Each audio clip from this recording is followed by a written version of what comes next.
So guys, tonight we're going to be talking about digital currencies, AKA cryptocurrencies. Now, you may or may not know this, but the reason I started here at IAM Academy was because of digital currencies. You see, I saw there was a future in Bitcoin and all these other coins that were coming out there, but I knew nothing about it. I knew nothing about trading, but I knew about digital currencies before I even knew about Forex. In fact, when I started here at IAM Academy, I didn't really care about Forex. Don't talk to me about the euro and the dollar. I don't care about that. Talk to me about Bitcoin, Ethereum, Litecoin, Ripple. Talk to me about all these other coins, Stellar, right? Talk to me about that. And that's what got me excited. What happened was the Bitcoin boom happened. Bitcoin goes to 20 grand. And then Bitcoin drops back down to about $3,000 to $5,000. And then it's been hovering there. Now, what we've seen is, right, people are not as excited about Bitcoin unless it's in a bull run, okay? When Greg and I were here 2.5 years ago when we started this team, right, listen, at that time, everybody was talking about Bitcoin. Bitcoin starts to go down. People don't care about crypto. We used to have like 15 educators, 20 educators for crypto. And now we're down to about 3 or 4, one which is on this call tonight with us. But why is digital currency important? I want you guys to write this down right now. I want to give you guys a formula before Curtis comes up, okay? Here's the formula that I would give you. Now, you could do whatever you want. But those that are coachable, if you really want to be mentored by me, this is the formula that I encourage you and I expect for you to follow over time. Residual income, write this down. Residual income times Forex trading times crypto trading and investing equals financial freedom. I'm going to say it again.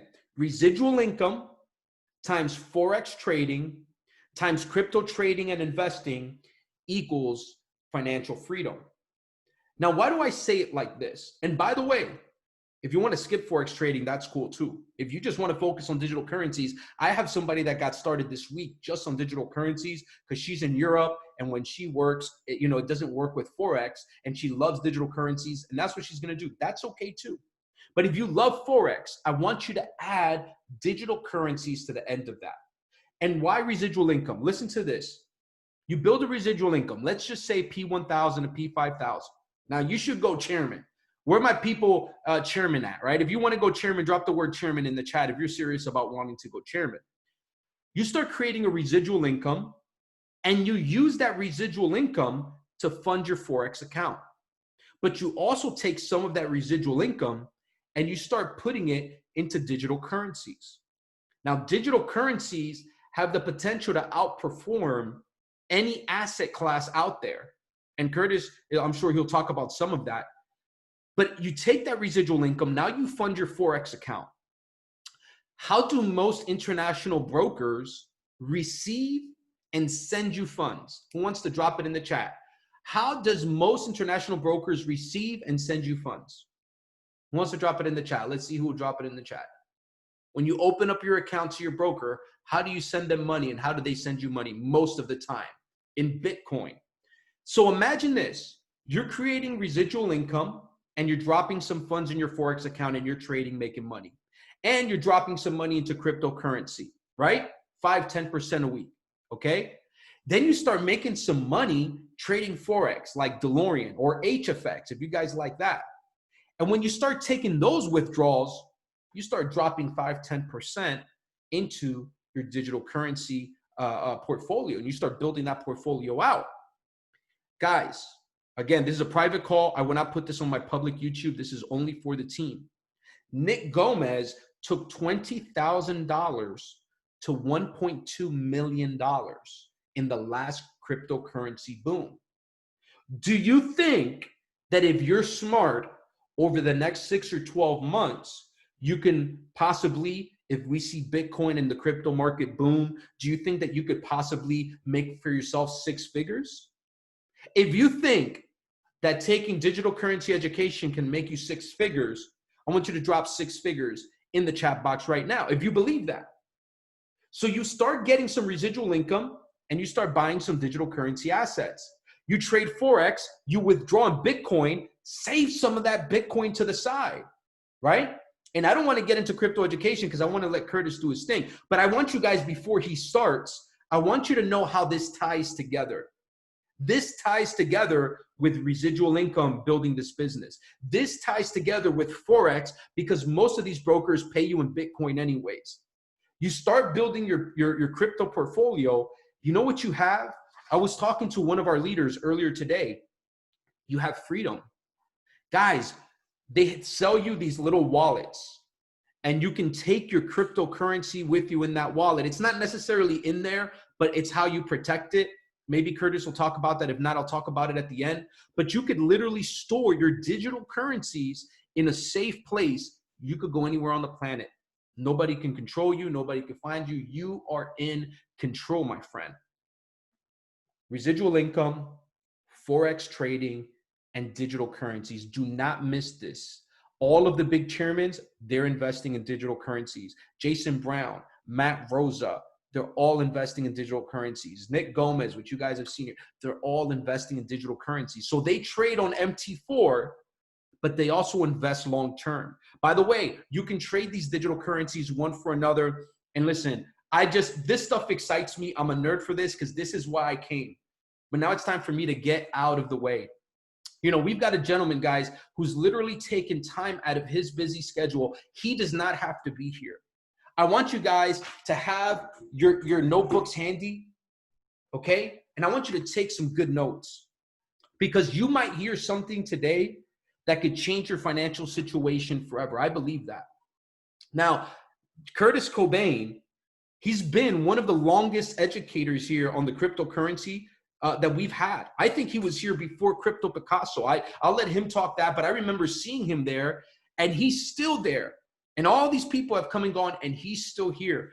I actually had one of our leaders say, man, have you watched one of Curtis's calls and on Go Live? And I said, I hadn't. And then one day I saw that he was there. I was watching Bob Proctor, and I saw he went live.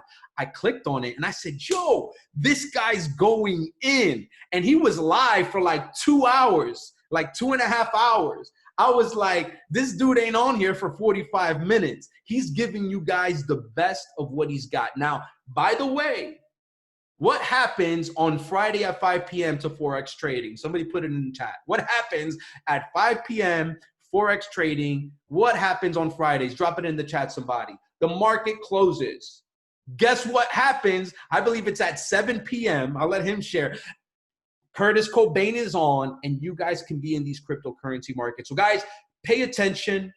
This gentleman doesn't have to be here. He's a positive guy, man. I started following him on Instagram. Positive guy with a positive message. And just the fact that he's here for our team means a lot to me. I want you guys to make sure you lock into his sessions tonight. But guys, give a warm welcome. Let's see, what can we drop? What can we drop?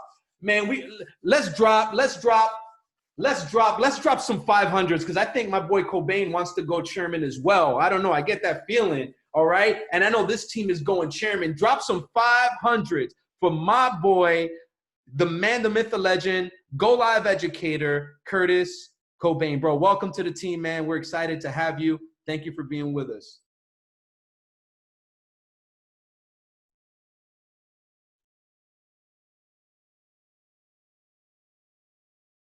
Can you guys hear me?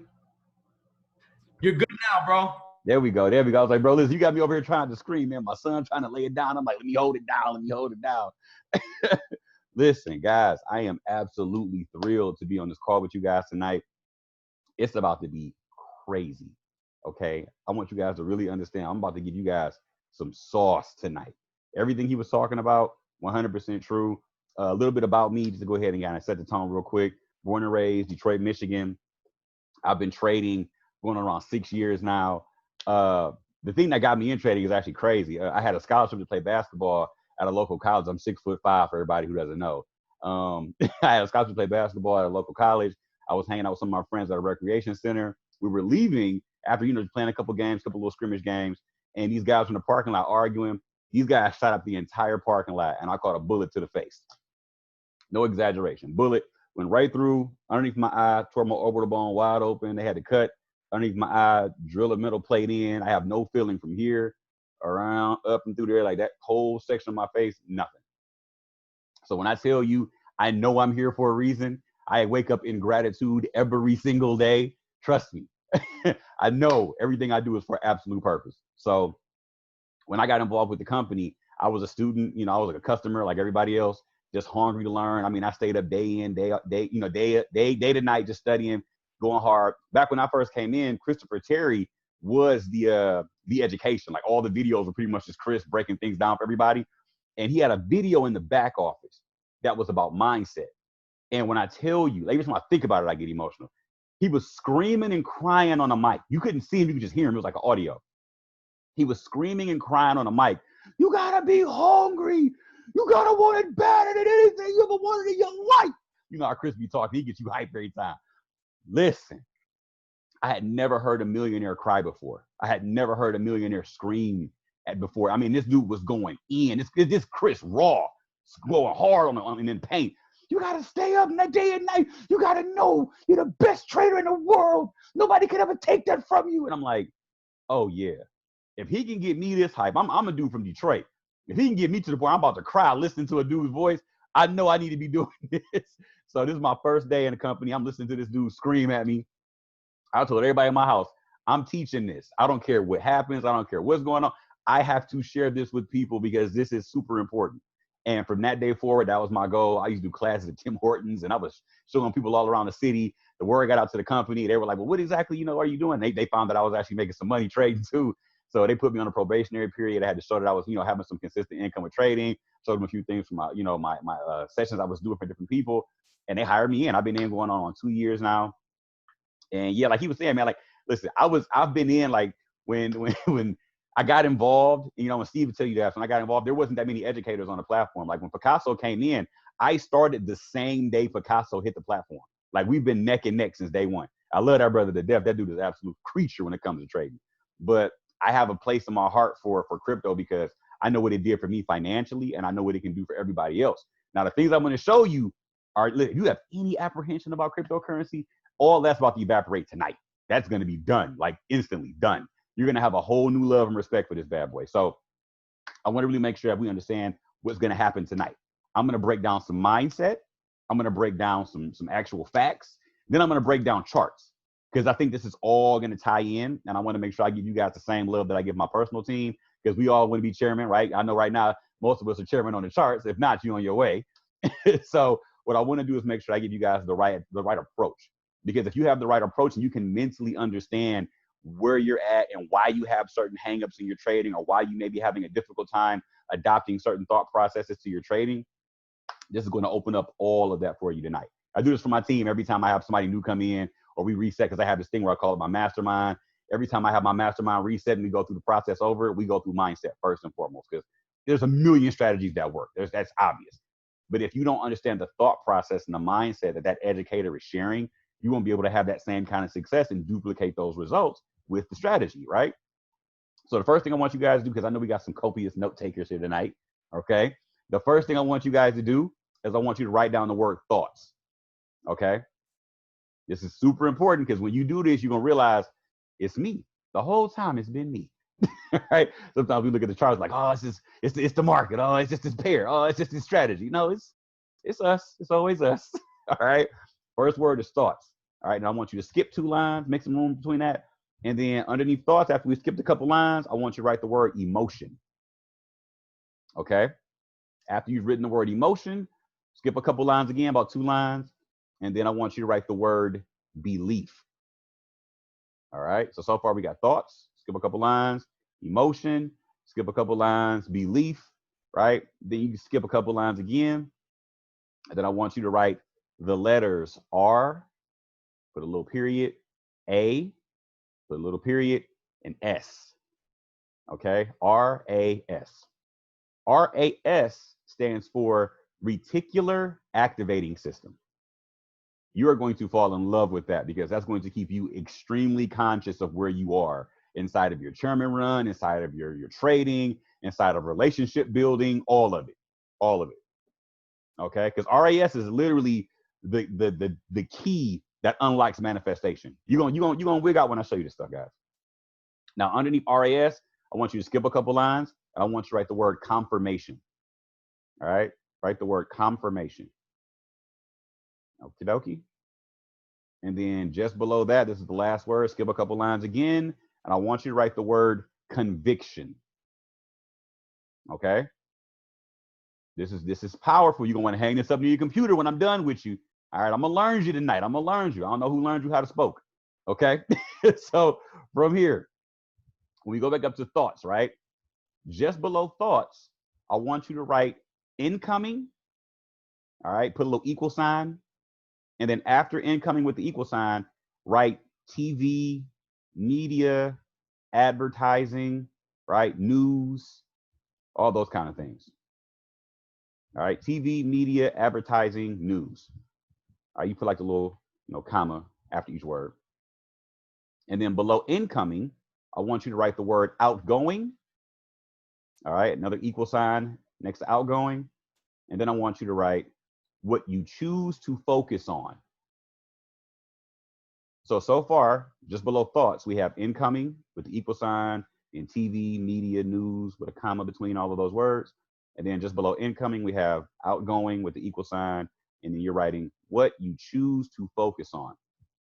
You see, because when we start getting involved with anything in life, right, we're going to have incoming thoughts all day long, right? We're going to get bombarded, right? We're always standing at the gate of our mind trying to filter out the things, or you should be standing at the gate of your mind, right? Trying to filter out the things that are going to be coming in. We get bombarded all day long with just, things on TV, things on social media, things with advertisement, right? All kind of things in the news popping up, all kind of, political, religious, social, all kind of stuff.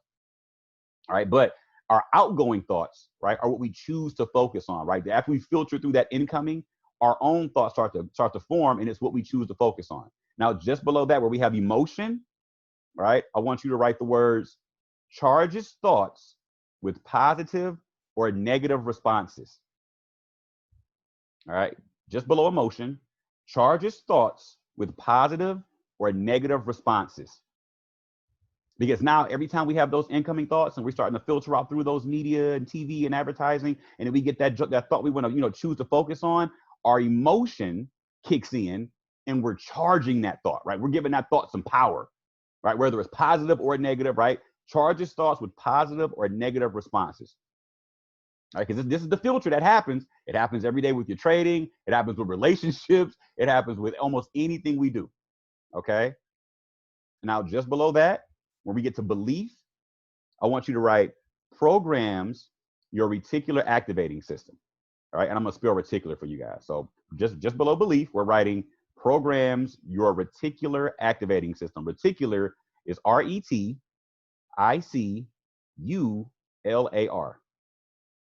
I'll spell it again. Reticular is spelled RETICULAR.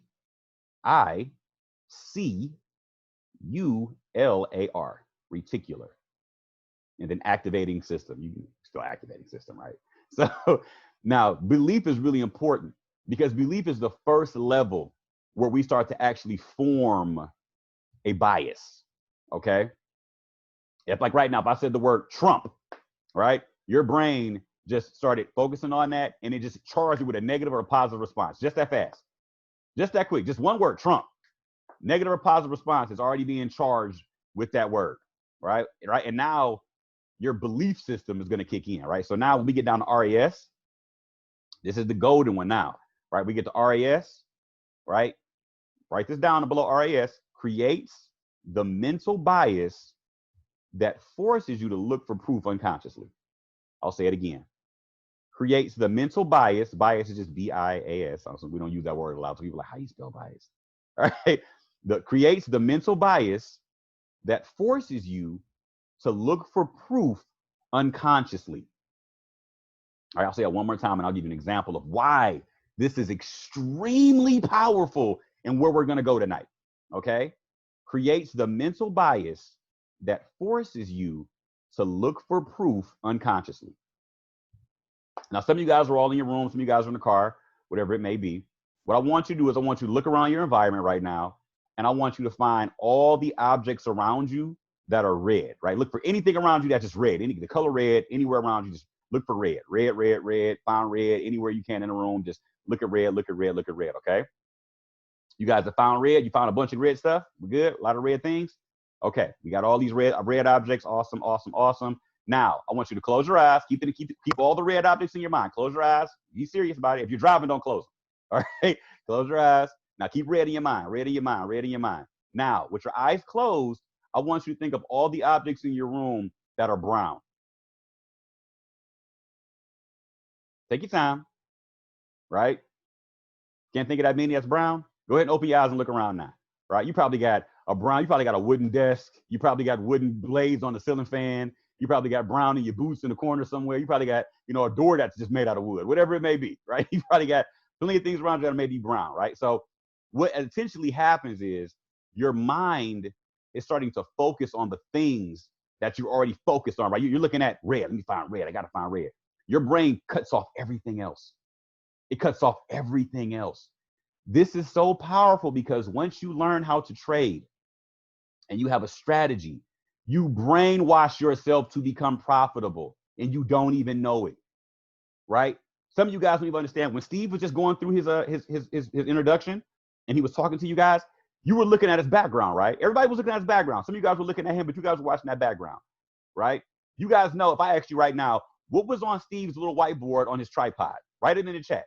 If you remember what was on Steve's background on his tripod, he had like a little whiteboard, a little small whiteboard on the tripod. Chairman 2020. Chairman 20. Everybody saw Chairman 2020 on his little whiteboard. Out of everything he said, right? And then he had pictures all around, right? Of him being Chairman 10, all around. What he's doing in that office, he's programming his reticular activating system. Everywhere he looks, chairman, chairman, chairman, chairman. It has no choice but to happen. How many of you guys ever went shopping for a car, right? You went and test drove it, you looked at it. On the way home, all you saw was what? That car you were looking to buy. It's the same way. You don't even know. You don't even know that you're programming your brain, you're brainwashing yourself for success. That's the whole point of when people tell you, you got to sell out. You got to be all about it or nothing else. And you're like, oh, man, I can't do that. I got to work. I got the family. I got the kids. I got to do this. I got another project. I got my health. Right? You don't understand that the selling out is the only way to accomplish it. It's the only way. You make your peace with whatever comes in the process, but you have to sell out to get it. Same thing with trading. Because I tell people all the time, like, when name one thing in your life that's 100% accurate. I'll wait. Listen, everything in life is going to have variables. Everything in life is going to have give and take. It's going to have push and pull, right? Your trading is going to do the same thing. As a trader, you have to become very comfortable and you have to become in love with the fact that you're going to lose sometimes. And when you lose, you're gathering data. And I'm going to show you a strategy tonight with what I do with my fibs and everything I talk about. You're going to understand that whenever we take a loss in the market, all you do is just pay for some data. You just pay for some information. And like I know, the most powerful weapon in any war is what? Information. Always. Okay? So when we get into this trading, guys, I'm going to break stuff down for you, but just want to be really clear. So that's just one thing, right? So now we've gotten everything all situated with the RAS, right? You guys understanding that? Below confirmation, I want you to write. So it already got good. I ain't even showed you a chart yet, right? So below confirmation, I want you to write the words small seeds that strengthens the level of belief based on what the RAS focuses on. I'll go over it again a couple times. All right. Confirmation, small seeds that strengthens the level of belief based on what the RAS focuses on. All right. I'll do it again. One more time, just below confirmation.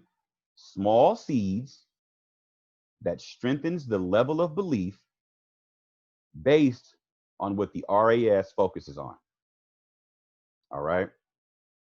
Because what happens is, guys, your belief system is not enough, right? Beliefs can be swayed. We know this. So inside of what we do, you need confirmation.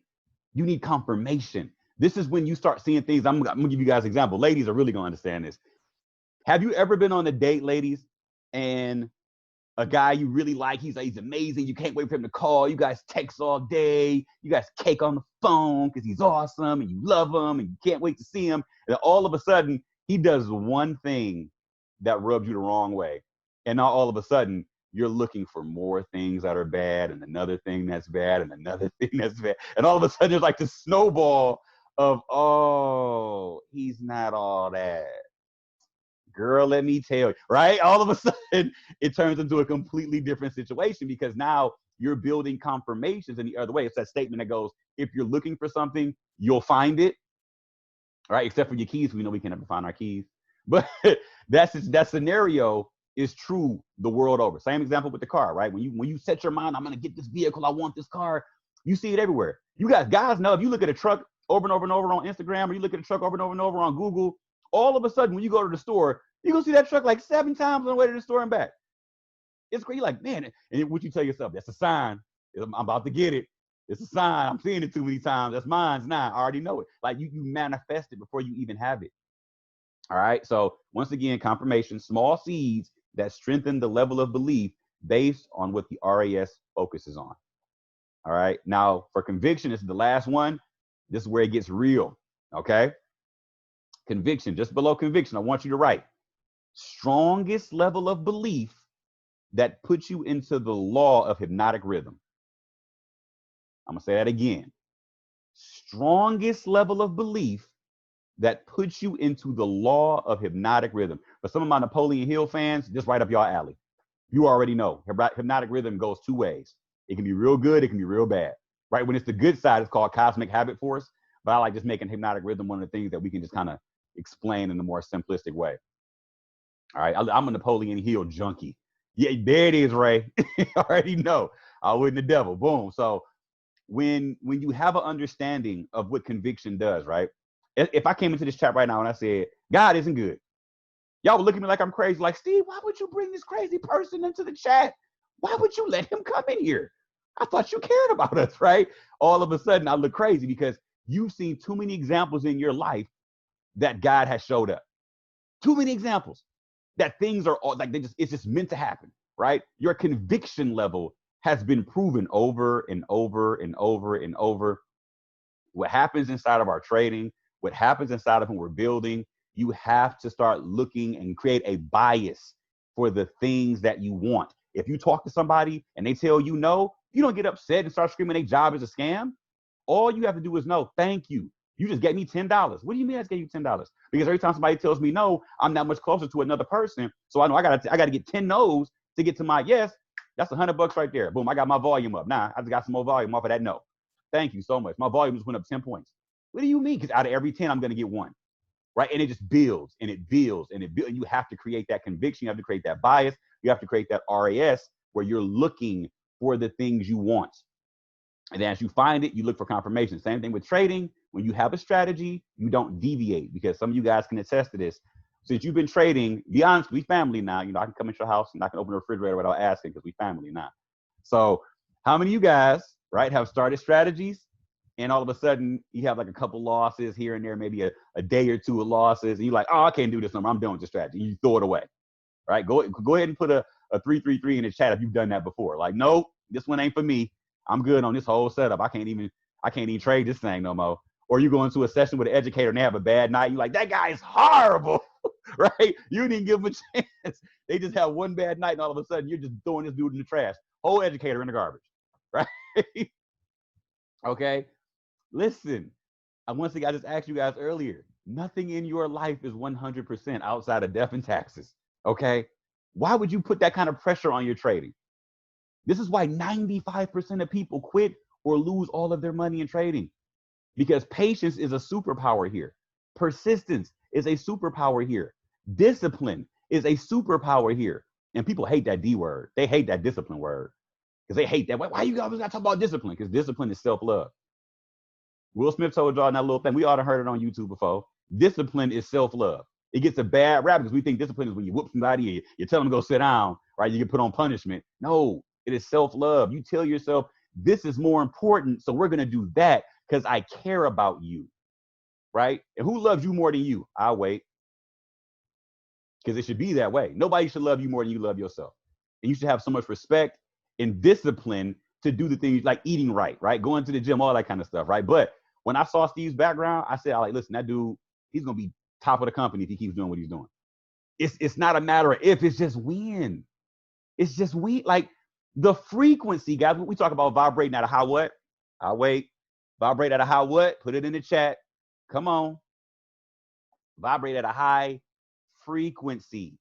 So you have to put the frequency into your work ethic. You have to put the frequency into what you're doing. When Bob Proctor was on stage at that last event, I'm telling you, that dude is listen, he ain't the plug, he show is the socket. It's one or the other. That dude he is ready. Anytime I listen to him, I'm like, dude, he owned it. Like, he knows what he's talking about. When you listen to David Emanizia, he'll tell you, I had to brainwash myself to be successful. My environment wasn't feeding me the information I needed. He walked around with headphones on for 2 years. He went from living in his dad's basement to being a millionaire in 18 months. He had to reprogram his entire mind for success.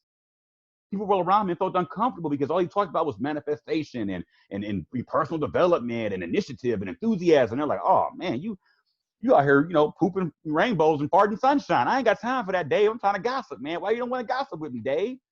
Because that's not what he was on. He was focused on being successful and helping others achieve success. When you move in that kind of energy, you have no choice, but it's going to, the same things that you're looking for you. All of us are pitchforks. When you get struck, what's going to happen, right? We react a certain way, and that thing's going to harmonize with you. So we've broken down some mindset stuff. I gave y'all like a quick little preview of some stuff I'll talk about with my team. It goes way deeper because we got to get a little bit more going on inside of the chat today. Steve said I can talk to y'all until I'm tired. I was like, I don't know if he signed. You don't know if he signed up for when he did that. But what I'm going to do is I'm going to make sure I give you guys the full breakdown of what we do, right? So let's see here. Let me go ahead and share my screen. And we're back out of that. And we'll open up Trading View. I was doing a session earlier, and I was talking about how gold has reached like all-time highs. Like, ounce of gold hit like $2,000 an ounce, which was absolutely bonkers. And people were like, oh my gosh, what does that mean? It means that the dollar is falling off a cliff. Right? So what we're going to talk about is I'm going to show you how you can utilize everything that's happening in the economy, stimulus packages, all the fear, uncertainty, and doubt that's going on around the world. I'm going to show you how to get every bit of that in your favor, right? Listen, life is not happening to you, it's happening for you. All right? Everything you do is how you react to it. If you look at something and say, oh man, that's just bad. Listen, I smile when I get a flat tire. Why do you smile when you get a flat tire? Because I'm about to pitch the whole process to the AAA guys about to come change my tire. All right? When I get into an Uber, I'm like, listen, you already know I'm about to get you together, Uber driver. Let's go. Like, I'm excited everywhere I'm at because I know I have an opportunity to change somebody's life. This information could be the thing that they've been praying about. And just so happened they ran across old Kurt today, right? I get amped up every day. Listen, every time somebody from Amazon drops me off a package, I got the business card for them. They give me the package, right? What is this? Oh, if you do not do Amazon anymore, you can stop driving for them. Man, I'm calling you when I get off because everybody at Amazon is miserable. They hate their jobs, right? Most people are like, I can't wait to get out of there. Nobody clicks their heels when they go work at Amazon. It's too much back-breaking labor, right? All I want to do is make sure I can give them away. All right. So when we look at our charts, guys, and let me do this. I want to kind of back it up a little bit back to Bitcoin because that's weird to talk about today. All right. I'm going to go to this chart because I don't think I got anything on this one. Yeah. So when we look at Bitcoin, guys, Bitcoin has been touted as the dollar killer. It's been touted as the what is it? The one world currency, the market of beasts. I've heard some of the craziest stuff in the world. I'm like, this stuff is numbers on the screen. Let's just stop with all the extra. All right. Nobody's going to come in here and stamp a Bitcoin on your forehead and on your hand. All right. This is just numbers on the screen. To this day, most of us don't even carry cash. We're carrying around debit cards and credit cards, AKA numbers on the screen. All right. So let's just keep it real. It is what it is. Now, from what we're looking at right now, guys, Bitcoin is a decentralized ledger. All right. The blockchain technology of what Bitcoin sits on top of is essentially just a decentralized ledger. Let's just break that down to its lowest denominator, right? Decentralized, right, just means no central point of failure. No one point entity can decide what the market wants to do or what Bitcoin wants to do. It is built by the people for the people. All right. And when we talk about ledger, it's just a record, right? It's a record of every transaction that's ever been performed on the blockchain.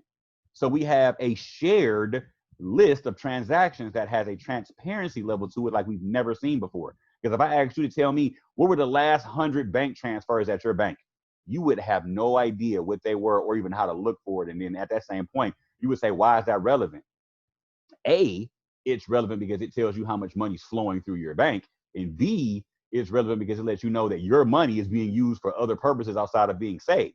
Okay. So we understand how these things work. Now, real quick, we're going to talk about the dollar in comparison to Bitcoin, because I want to really set the stage for where we're going inside of how this stuff moves. All right. US dollar. The value of the US dollar is dictated by who? Anybody? Anybody know who dictates the value of the US dollar? All right. There it is. The Fed, right? The Fed, the government. There we go. So if we know the Fed dictates the value of dollars, and the Fed is about as Federal Express. I'm just, listen, I'm being honest with you. They're about as Federal Express. Not at all. This is a bank owned by a bunch of families. They make all the money for the country, and there's a bunch of families saying, this is how much money we're going to give y'all. Blew my mind when I looked it up too. All right. Now there's something else attached to that called fractional reserved lending. If you've never heard of that term, fractional reserve lending, you about to be real mad, and it's not my fault, right? So essentially, fractional reserve lending says that a bank can have about, I'm going to give you a real, raw estimate. A bank can have about $10 million inside of their safe, all right, inside of the vault, but they can lend out up to $100 million of actual money, right? They can have 10 million inside the bank and give out 100 million and charge interest, and then hold you accountable to give back the fake money that they don't have, right? If anybody else does that, that's called counterfeiting, and you go underneath the jail. All right. When the banks do it, it's called business. Ding. So if we understand that's a very flawed way of moving money around, and I want to be real clear, money isn't money, gold is money. We'll get back to that in a minute. But when we talk about how this works, this is why Bitcoin came along back in 2008, right? Housing market crash. A lot of people were like, okay, we're going to just go through these cycles, because they wanted to convince each and every person on this call and outside of your house and up and down the street and all around your city. They wanted to convince each and every one of us that it's a natural thing for the markets to crash every 10 years. They wanted to actually convince the entire world it's called the business cycle. We have rises, and then we have crashes. We have a rise up, and then we have it where all your money is going to disappear. And then we're going to go through it every 10 years. So it's okay, because it's the business cycle. They convinced people that was thing. I have people telling me, oh, man, we got another recession coming up, so I'm just trying to save some money. I'm like, what? What did you just say to me? There's a recession. We late, man. We're going to have a recession. Every 10 years we get a recession. I'm just waiting for the recession. They're going to hit us again, so I'm just trying to have some money ready for the hit. Like, are you telling me you're bracing for them to take your money? Yeah, it's how it worked. Like, oh my God. Blew my mind. People were, it was like multiple people were thinking this way. It's a normal form. So when we look at Bitcoin, right?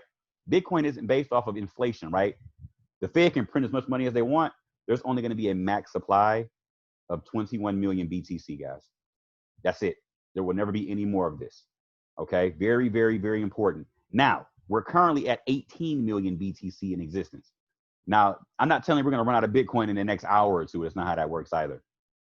Bitcoin is so unique in the way that it's coded.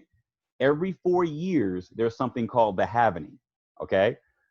Now I'm going to go to this chart, and I'm going to break this down for you guys. This is a historical chart of Bitcoin real quick, and I want to really, explain this in detail.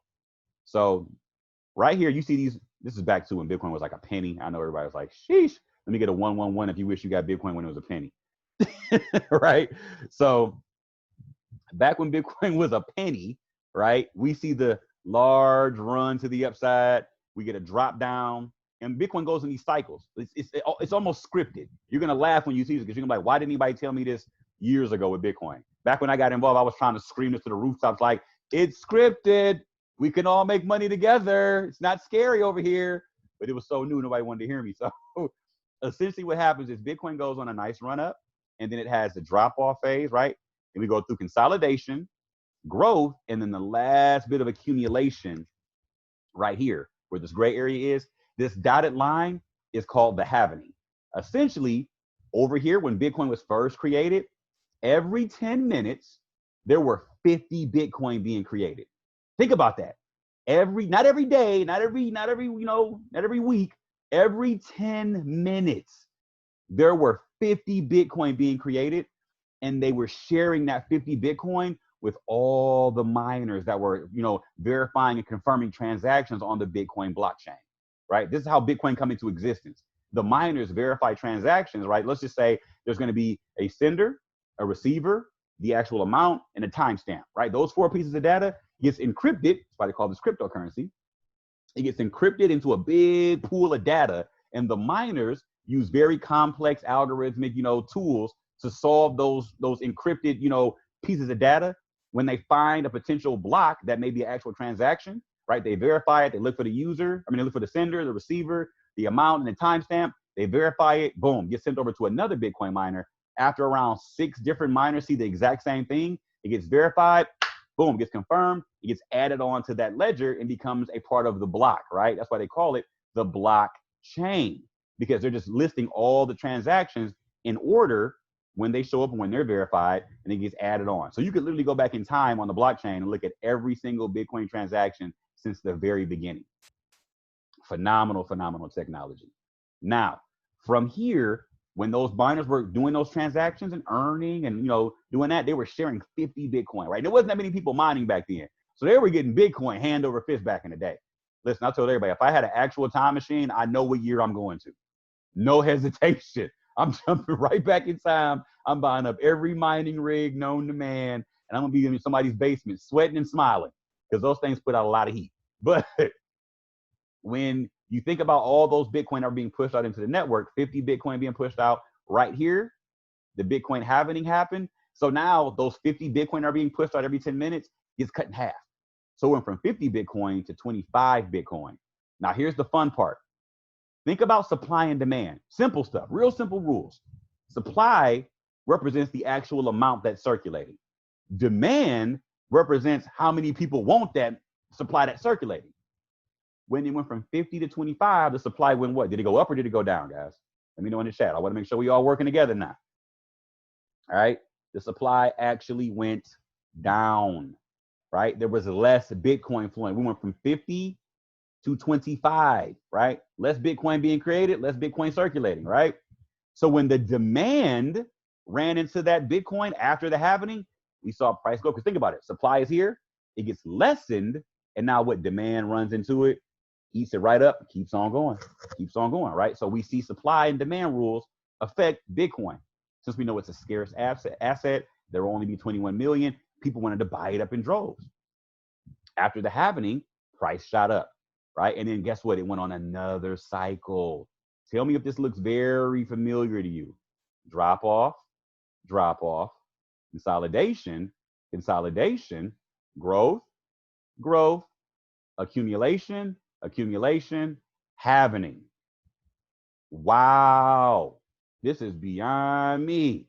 So if you understand that now what happened here, we went from 25 Bitcoin being created every 10 minutes to 12.5 Bitcoin being created every 10 minutes. What happens? Supply just got what? Cut down even more. If there's any sort of demand for Bitcoin, it goes higher. Bitcoin is coded to go higher every 4 years. How convenient that it lines up with election years. Right? Then what happens here? Supply and demand meet. Demand exceeds supply. Big run up all the way to almost like 20,000. We capped it around like 19K. Now guess what happens? Somebody tell me if this looks familiar to you again. Right? Drop off, consolidation, growth, accumulation. We just had a halving, guys. Guess where we're at? Come on, somebody. Now look at the economic situation we're in right now. Bitcoin was built to be a hedge against inflation. What is the government doing right now? Are they printing more money or are they not printing more money? The more money they print, it creates inflation. The more that there is of something, the less valuable it becomes. And once again, Bitcoin is denominated in US dollars. So if the dollar drops in value, the value of Bitcoin could just keep going up. Bitcoin could literally sit still. And the dollar could jump off a cliff and the price of Bitcoin would go up. Because the value in comparison is now, so it's going to rise. Listen, I can tell you a secret. The stock market, right? This is a real quick little pro tip for some of you guys that don't know this. The stock market, US 30, right? This thing right here. Let's do, well, we can do US 30. That's fine. We got S&P on here too. Yeah, we got S&P. This is even better. So y'all do that. I go to the monthly on S&P. Remove all drawings. This is way back like in the 19 or 1800s, all the way through to the 1930s with the Great Depression and everything with US 30 here. Notice what we got here where this thing's just rising. Listen, if you do the math on the stock market, you can Google it if you want to. You don't got to believe me. You can Google it. The stock market looks like it's the best performing thing ever to put your money into. Understand this when I break this down. The stock market is denominated in US dollars. The dollar's been dropping consistently for a very long time. If you do the comparison between the companies and the US dollar, the companies look better than the dollar's been performing. So it looks like the stock market's doing really, really great compared to the dollar. Yeah, it's awesome. It's growing, it's building. Put your money in the stock market. It's beautiful. But what happens is if you actually took the US dollar denomination away from the stock market and you compared it to gold, the stock market's actually been dropping since 1971. You don't have to believe me. You can Google it. If you denominated the stock market in gold, it's actually been dropping since 1971. Nobody will tell you this. I'm a research junkie, okay? I do this stuff and just laugh like Thanos, like, because I know what's been going on now. We've been taught to have a very, we've been taught to look at beer goggles, basically. We're looking through beer goggles when we look at the market because we're using the US dollar. This is one of the reasons why I really harp on the fact that people should really, really monitor. Let me do this real quick. I'm going to put it on this one. Should really monitor the dollar index, right? This is the dollar index. This is since 1985. We've just been dropping, pulling back, dropping, pulling back. And it looks like we're ready for another drop all over again. We go on these cycles where we drop for 10 years, we rise up for 10 years. We drop for 10 years, we rise up for 10 years. We're at the end of the rise up cycle right now, guys. This stuff's already been planned. It's already been coded. This thing is literally prophesied to happen over and over and over. So with that being said, when we see the perfect storm for something like Bitcoin, right, it makes perfect sense. But remember, I keep talking to you guys about how gold is real money. I'm going to bring it full circle right now. So some of you guys have been listening to me kind of go back and forth between dollar, gold, Bitcoin. Here's the part where I really just, break it all down for you and make it all the sense in the world. Right now, gold is at all-time highs. Literally, this is a historical chart of gold. This thing has been jumping up like crazy, pulling back, jumping up. Why would gold look like this if the dollar is so healthy? Why would gold continue to rise up over time if the dollar is so great?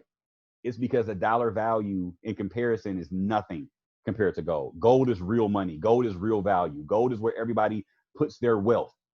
The world's wealth is here because we have to stop thinking about this in context of our own backyard. We live in America. We think this is the greatest thing since Pants with Pockets, which it is. I love America. I love, with the freedoms that it offers. But in the same breath, understand me when I say this, that the dollar is not built to last. It is a great medium of exchange. It has gotten the world reserve currency, stamp on it, so everybody loves it. But at the end of the day, the dollar is only great because of the deals and the power that the United States has. The rest of the world cannot use dollars for everything, okay? Certain areas around the world, they have to have gold reserves just to keep their economy afloat, right? Prime example, Venezuela had a lot of gold, okay? They didn't have anywhere to keep it safe, so they sent it over to the UK for safekeeping. They were running into issues with their currency and said, hey, we're gonna need some of our gold back. We can back some of our currency with gold. Guess what the UK told Venezuela? That's our gold now. That's our gold now. They deboed them, basically, like, that's my bike, punk. So if we understand that now we're looking at a lot of things where Venezuela's been jumped off a cliff, and now we're seeing hyperinflation over there. Everybody's leaning on different ways to keeping their value inside their currency. They can't lean on the US dollar right now, especially, one, because our interest rate is now zero. What does that mean when the interest rate goes to zero for the US dollar? Other nations don't want to hold the dollar because they don't gain any interest for holding it, right? It's zero interest rate. It's not attractive. This is why gold jumped up the way that it did. The moment the Fed took our dollar to a zero interest rate, there was no use in holding it any longer. Everyone had a mass exodus into gold. There was no place else for them to put their wealth outside of gold. Now, here's the real world side of it. If you decided to spend gold, how would you do that? I don't know how many of you guys take an Uber, you're going to shave off a little gold to pay for your Uber, right? When you go to this grocery market, you're going to shave off a little gold to pay for your groceries. Doesn't work that way, right? So if only there was a currency that we could swap our gold out for and buy things with that didn't have to worry about inflation. If I could think of something, I sure would tell you. That's a tough one. Maybe one day, oh, that's right, crypto, Bitcoin, ding, right? All of a sudden, things start to go full circle. This is why you see mass adoption showing up right now, guys. Mass adoption showing up, right? What is this? What do we have here? Ripple partnership with Bank of America appears to be legit. Well, what do we have here? Bank of America adopting a cryptocurrency. That's interesting. A couple days old. That's cool. That's pretty neat, right? That's awesome to know. So let's go back for a second. I want to let me show you something else here. Oh, would you look at that? Would you look at that? 7-Eleven, CVS, and Rite Aid are all going to be adding Bitcoin ATMs to their stores. Back when Bitcoin was still 9K, they were talking about this. That's interesting. That's pretty cool. Oh,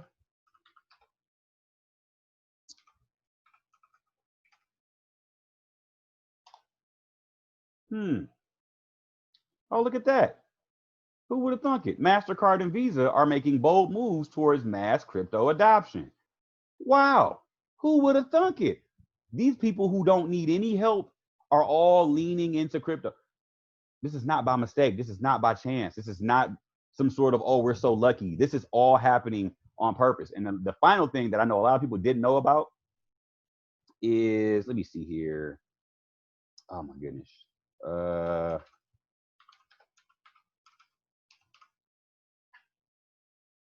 right, let's see here. We can just do that. Go to news. All right. U.S. Treasury says says U.S. banks can custody digital assets now. Yeah. This just told the banks it's cool for you guys to have cryptocurrency. Listen, I've been talking about this guy named Brian Brooks for months now. This guy used to be the CLO, right? Chief Legal Officer of Coinbase. He left that job to become the comptroller for the Treasury of the United States. He's rebuilding the entire banking structure for the company. For the country. Same thing. So when you understand that they've been moving all the parts around, they've been moving all of the pieces around to get in position to make this stuff mass, right? Mass adoption's on the way. There's no way around it, right? Here's the other side of it. Here's the other side of it.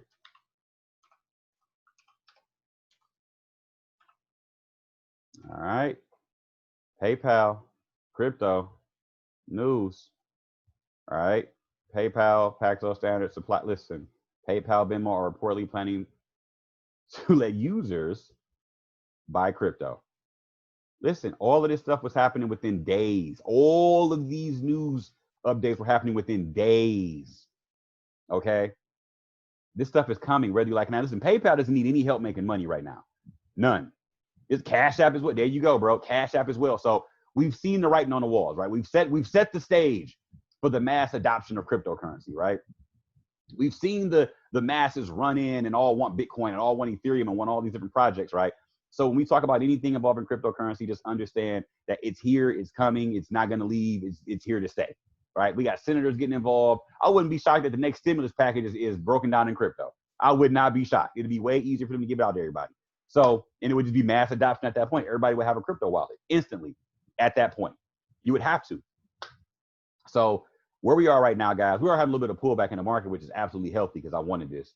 But we're at a point now where everybody wants to figure out how to get involved. Everybody wants to get a Bitcoin, get a Litecoin, get Ethereum, get XRP. Everybody's asking, what's the next coin? Which one should I be investing in? How do I get stuff going? I'm going to show you how to set your portfolio up. I'm going to show you how to get involved. I'm going to show you how to keep yourself safe. I'm going to get you together with everything we need. And then we're going to talk about strategy and things like that because I want to make sure that's the mainstay at the end. So I want that to be a thing that sticks. But right now, let's just get you involved with how to get started. Right, that's the first thing, because I'm all about ownership. The strategies are great, and we'll leverage the strategy to actually earn more. And I'll teach you about that in a second. But as it comes down to ownership, you got to get going with that. First places you want to start is Coinbase, flat out. Coinbase is where everybody comes to get going. I strongly suggest you get on Coinbase and you start getting crypto. Right? If you can't get it on Coinbase, Cash App allows you to purchase Bitcoin from there. Right? You can get started from there. Now, there's a big deal about not leaving coins on places like Coinbase and Cash App. And I'll explain why. There is a big difference between a public key and a private key. Okay, I'm gonna say that real slow because I don't want this to be misconstrued in any way. A public key is essentially like a bank account number, right? If you give me your bank account number, I can send you funds, but I can't do anything else after that. I can't access those funds. I can't pull them back. I can simply send, all right? That's what a public key does. It's basically just like your bank account number. People can send you funds, right? So if I wanted to receive, I don't know, Tezos, right? I would have to use my public key right here. Coinbase gives me a public key for Tezos. Don't send me any crypto. All right. But that's how I'll receive it, right? Public keys allow you to get to receive. A private key gives you absolute ownership of that wallet where you're storing your cryptocurrency. So the nursery rhyme goes as such. If you do not have or own the private keys to wherever your coins are being stored, you technically do not own them. I'll say that again. If you do not have or own the private keys to wherever your coins are sitting or being stored, you technically do not own them. So some of you guys are like, oh, I'm good, man. I got my coins on Coinbase. You technically don't own your coins. Because I'm going to ask this question. If Coinbase goes down for maintenance, how are you going to access your funds? I'll wait. If Coinbase gets hacked, how are you going to access your funds?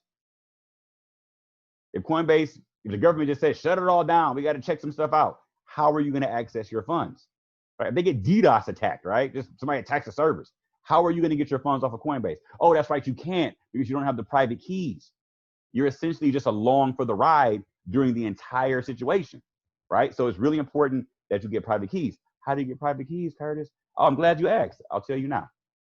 So what you want to do is you want to go ahead and get a wallet like this. This is the Exodus wallet right here. This is free 99, so I'm pretty sure it's in everybody's budget. You want to go to this website called www.exodus.io. All right. Download this wallet tonight on your computer. Okay. When you get here, all you want to do is go over to download right there. You go to desktop. They have a mobile version. You want to get the desktop version first. Okay. You have to get the desktop version first. Trust me, security purposes. Mobile phones, they get hacked, they get corrupted, they get stolen, they get lost. You don't want to be on the wrong side of putting a lot of funds on a phone. Like, it's just not something you want to do. Desktop version first. You want your funds someplace, stationary. You don't want to move this stuff around all the time. Okay. And you want it somewhere where not everybody's going to be able to get a hold of it, right? We got family, we got kids. Listen, they grab your phone, next thing you know, private keys, right? So let's just make sure we keep that stuff under wraps. Now, when you get there, you get on the website, you go to download, you're going to come over here to desktop, scroll down. If you have a Windows, we're going to download the Windows version. If you have a Mac, we're going to download the Mac version. If you're a little more computer savvy, you have a Linux setup, you're going to download Linux, right? It's your choice. Once you have it, you open it up, it's going to look just like this. Aesthetically, it is very pretty. It's all cute, handsome, whatever you want to put on there. Now, once you have this wallet, it has a lot of cool features that I really like about it, but I'm going to break down each one in detail so you guys can understand what they are and how it all works out. First things first is it has a built-in exchange. I think it's probably one of the coolest features to always start here because I just like this. Once you send your funds here, you don't have to worry about moving them around to another, exchange to, swap out. All right. Let's say you put your funds here in Bitcoin. You're like, man, Bitcoin is moving kind of slow. I want to buy some Ethereum. If you have Bitcoin here, you can swap out for ETH. You just scroll down to Ethereum. You have to have a minimum of at least 31 Bitcoin. You can swap out and have Ethereum inside of your wallet. It automatically do it from here. You don't have to send your funds back to Coinbase. You don't have to send your funds back to Binance. This is a decentralized exchange, right? Now, some people are saying, well, Kurt, why is that so good? I can just go back and forth to Coinbase. It's not a big deal. It is a big deal because there's another side of trading that nobody talks about, and that's taxes. So Coinbase keeps track of every single transaction you do on Coinbase. And they're a US exchange, meaning the government says, you better tell us whatever we want to know when we ask you. Yes, sir, Dean Cain, sir. So they are already giving information to the IRS and the government about every single transaction that you've done. But when you move your funds to something like Exodus, this is not a centralized exchange. It's decentralized. There's just liquidity being provided, and you can enter and exit. You don't need KYC. You don't need to sign up with an email. You're literally just going to put your funds here, and you can move it around. There's no cost to have this wallet. It's free. So you can move your funds around without anybody going back and forth saying, hey, you did this many trades. You got to pay this much in taxes this month. No, this is your personal wallet with a built-in exchange. Okay.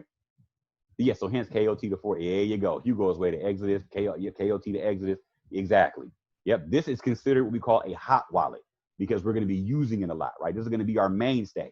Now, the main feature why I brought you guys here is because of the private keys, right? So if we go to help down here at the very bottom, and then we scroll down and we go to how do I open developer menu? Right here, it says hit Control-Shift-D or click the button below. Obviously, you can just click this right here. Once I click that, we get the drop-down menu was already open. I was doing a class earlier, all right? So from here, when you go to developer, you scroll over to assets, literally, guys, I see we got numbers dwindling right now in the chat. Some of you guys that are still here, you're going to be leaps and bounds ahead of everybody with this stuff in the next few years. Trust me. Right now, every single coin that you can store inside of this wallet has private keys. Bitcoin, private keys. Right? Cosmos, private keys. They have their own unique private key for every single asset, right? If I go to Bitcoin right here and I go down to private keys, when you click on it, right? Are you sure you want to show your Bitcoin private keys, right? Be sure you're in a private location and no one can see your screen. Anyone viewing your private keys can steal your funds. Let me see real quick. All right, since I trust all 59 of you guys, no, I'm not going to show you my private key. That defeats the whole purpose of me telling you it's private. Why would I do that? That would be stupid. Right? So I don't care if grandma shows up over here with a pot of macaroni and cheese, you're not getting these private keys, right? Bars. So all you have to do is make sure that you keep your private keys safe. Once you have them, write them down, okay? Get your private keys, get a nice little notebook somewhere, write all of that down, keep it safe, right? Now, like I said, really, really powerful because this is not a website. This is a client that you're downloading to your computer. You have ownership of this wallet. Nobody can come in and say, hey, we need to tax you. But no, you don't. I got private keys to this. Nobody can touch these funds but me. Done. All right. Nobody's going to come in and debit this. Nobody's going to come in and hit you with anything crazy. Another fun feature of this wallet is that there are certain coins. If you go up here to this home tab up here, there are certain coins within this wallet, like Tezos right here where it says 5.72 APY. You can hold coins in this wallet and they pay you for holding them. Don't tell nobody. All right. Neo, 1% annually, right? VeChain, 1% annually. Cosmos, 8% annually. Ontology, 4% annually. So now let's go over here to wallet.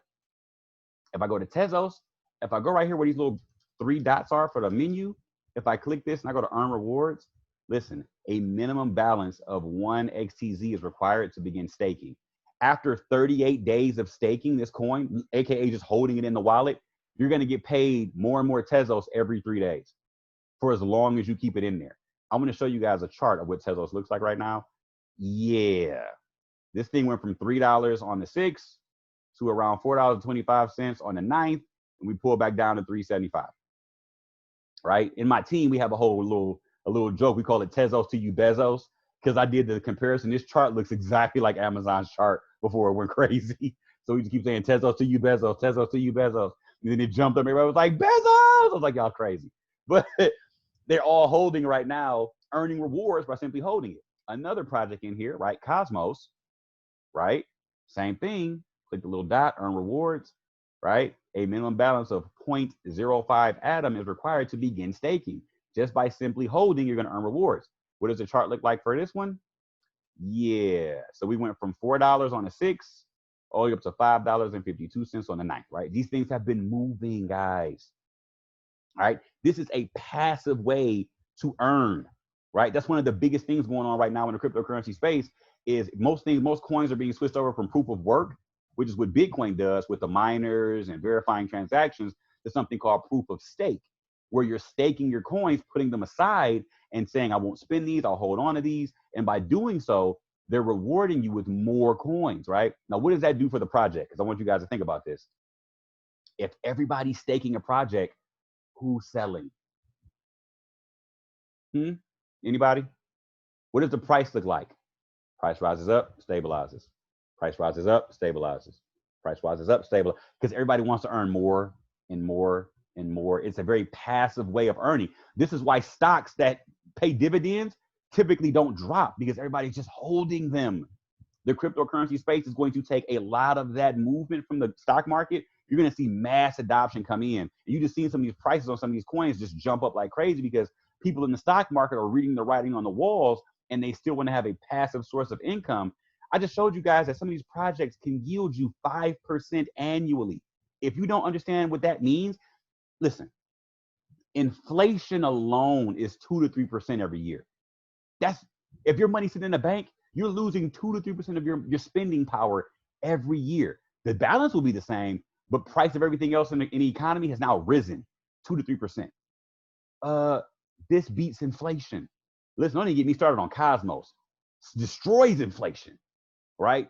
Strategic, tactical.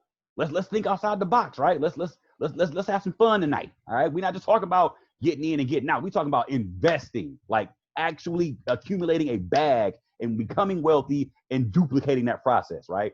Having things like this aside for your children, okay? Like actual growth that can come from this.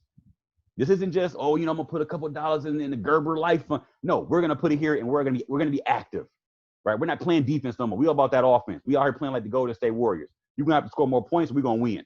One or the other. Yeah, so Robinhood does allow cryptos, but Robinhood doesn't give you ownership of cryptos. You're taking a position. It's very similar to MT4 trading, right? And I love MT4. Don't get me wrong, because I'm definitely gonna get on to that in a minute.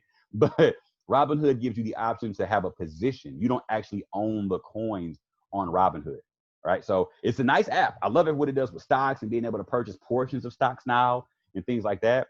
But if you're thinking about getting in on Robinhood and just I'm gonna buy Bitcoin on Robinhood, you might as well just do it on MT4. It just makes more sense. And when you trade on MT4, we just talked about you fund your account with what? Bitcoin, right? You didn't fund your Robinhood with Bitcoin, okay? So you're going to get that money back in US dollars. It's got to go right back to good old Uncle Sam first before you even see it. So you want to be careful right now doing anything inside the US dollar when it comes down to investments, because we've seen the writing on the wall. Most investors are in gold right now. And if you're going to be trading your trading account, like right now, this is like a pro tip for everybody who has an MT4 account. If you funded your account in US dollars, you may want to rethink that and then withdraw and then refund it in Bitcoin, just so you have options when it's time to withdraw. Because if you leave it in US dollars, the value can go absolutely horrible. And then when you pull it out into a bank, you may have an even more difficult time getting it out of a bank based on what's going on right now with the way the dollar is moving and how the economy may play out. Okay, so you're going to be really, really careful about how you're investing right now, and be more tactical with it, be more agile, right? Don't just depend on the dollar, or be complacent about how we're moving our money, right? Because it's important that you understand that if you're funding your MT4 in US dollars, when it goes back to the bank, you may have actually lost money the entire time you were trading. Be very knowledgeable about that, okay? Because if gold keeps rising, the value of the dollar will keep falling, okay? So back to this wallet real quick.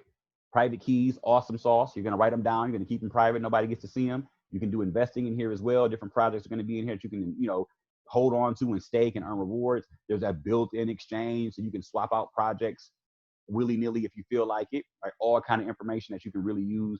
They're going to give you a backup phrase as well once you start it up, because when you first get your wallet, it's going to look exactly like this. But once you have your first deposit, then it's going to be activated. Some of you guys are saying, well, Kurt, how do I even move money into this wallet? I don't even know how to do this stuff. Well, I'm glad you asked. You want to know? I'm going to show you right now. Okay. So let's say I got some Tezos on Coinbase, right? And I want to move my Tezos into my Exodus wallet. I'm going to go to receive, because this is where I want to receive. I'm going to hit receive. They're going to give me my address here. Do not send me Tezos. All right. So from here, I'm copying that. We're going to minimize that. And I'm going to go back to Coinbase. And I'm going to go down to Tezos. Let me go to portfolio real quick. We're going to go down to Tezos. And the funny thing is, I've moved all my Tezos off of here a long time ago. I want to show you guys some if it's still up here. It may not be up here any longer, but I took all of my Tezos off of here a long time ago. So right here, I transferred all of my Tezos off of the wallet, right? I had like 500 Tezos, had like 530 Tezos here, and I removed all of them off, right? And ever since then, they were still giving me rewards for when I was staking here, because you can stake your Tezos on Coinbase as well, but Coinbase doesn't give us the private keys, so we won't be staking our coins on Coinbase. And Coinbase takes a lot of fees out of our staking rewards, by the way. They don't tell you that. You got to read the fine print. All right. So when we saw I took all my funds off of here, guess what happened? Kept getting more, kept getting more, kept getting more. And it kept accumulating. I haven't come back to take any of it off since then.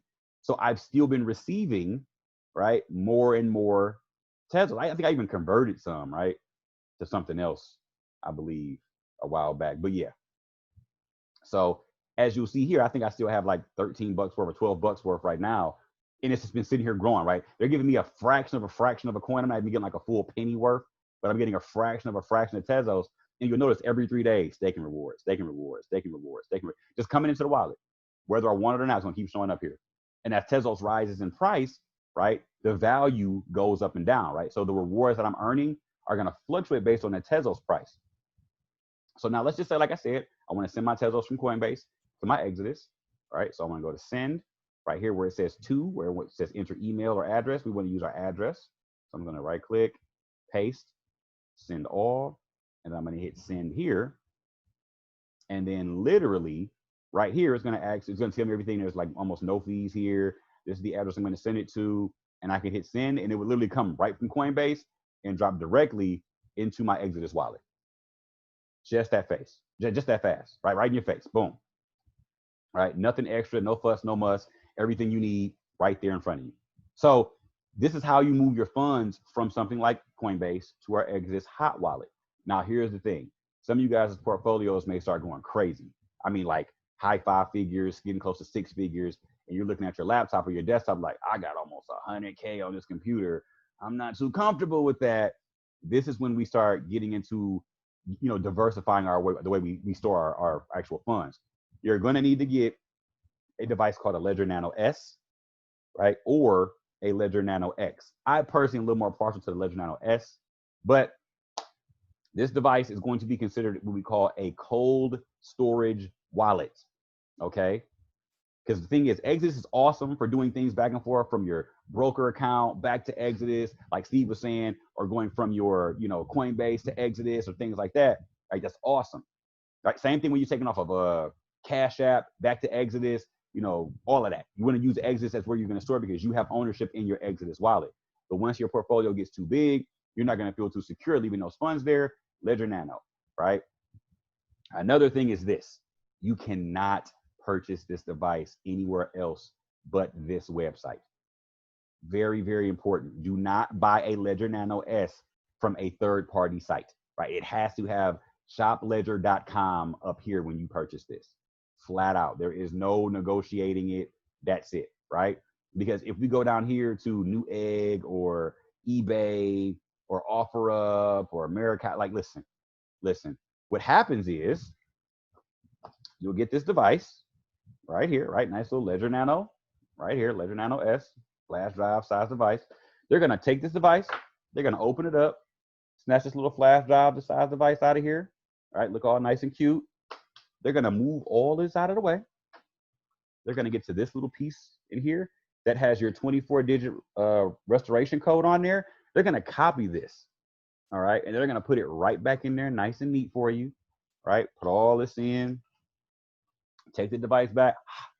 Dust it off for you. Make it look all nice and shiny, right? Put the box back in there. And they're going to vacuum seal this bad boy up for you. They're going to mail it to you. And then 3 to 4 months later, you're going to have an empty wallet. Okay? So you do not want to buy it from a third-party site. Always, always, always get it from the actual Ledger website. But Kurt, it's cheaper on OfferUp. Man, I found a good deal on it on eBay, bro. They're giving these things away. I wonder why they're giving them away. I wonder why. Because they know they're going to get your money and some after the fact, right? So always, always, always get it from the actual Ledger site. Now, the cool thing about this is you also get private keys when you're storing funds here. And this is not where your cryptocurrency is actually stored. Okay. This device is simply just a remote to the wallet, right? This is called cold storage. All right. So if you ever lose the actual device, the actual, flash drive device here, you can just buy another one. The moment you open it up, it's going to tell you, are you restoring or are you creating a new one? You say restore, they're going to ask you for those 24-digit codes that they gave you in the beginning. You're going to restore the wallet. You're going to go in there, put in your little password. Once you do that, all of your funds are going to be right back in that wallet, right? It's just a remote that allows you to access the wallet that's still online. People are like, well, what about my funds since it's not online? My funds won't move with the rest of the market. Everything is always moving in the background. Okay, Bitcoin doesn't go away because you put it on your ledger. It doesn't stop working, right? Everything's always connected. Bitcoin, you can't take Bitcoin off of the blockchain and hide it underneath your pillow. It doesn't work like that. It only exists on the blockchain, right? We just use these devices to gain ownership of it. That's it. Because it's really easy to say, oh, I got Bitcoin. Well, how you got Bitcoin? It's in my Coinbase. You don't have Bitcoin in. You're just participating and then you're hoping that things go really, really good. Okay. Really, really important, guys. So just to kind of backtrack a little bit, right? Coinbase is where we're going to start.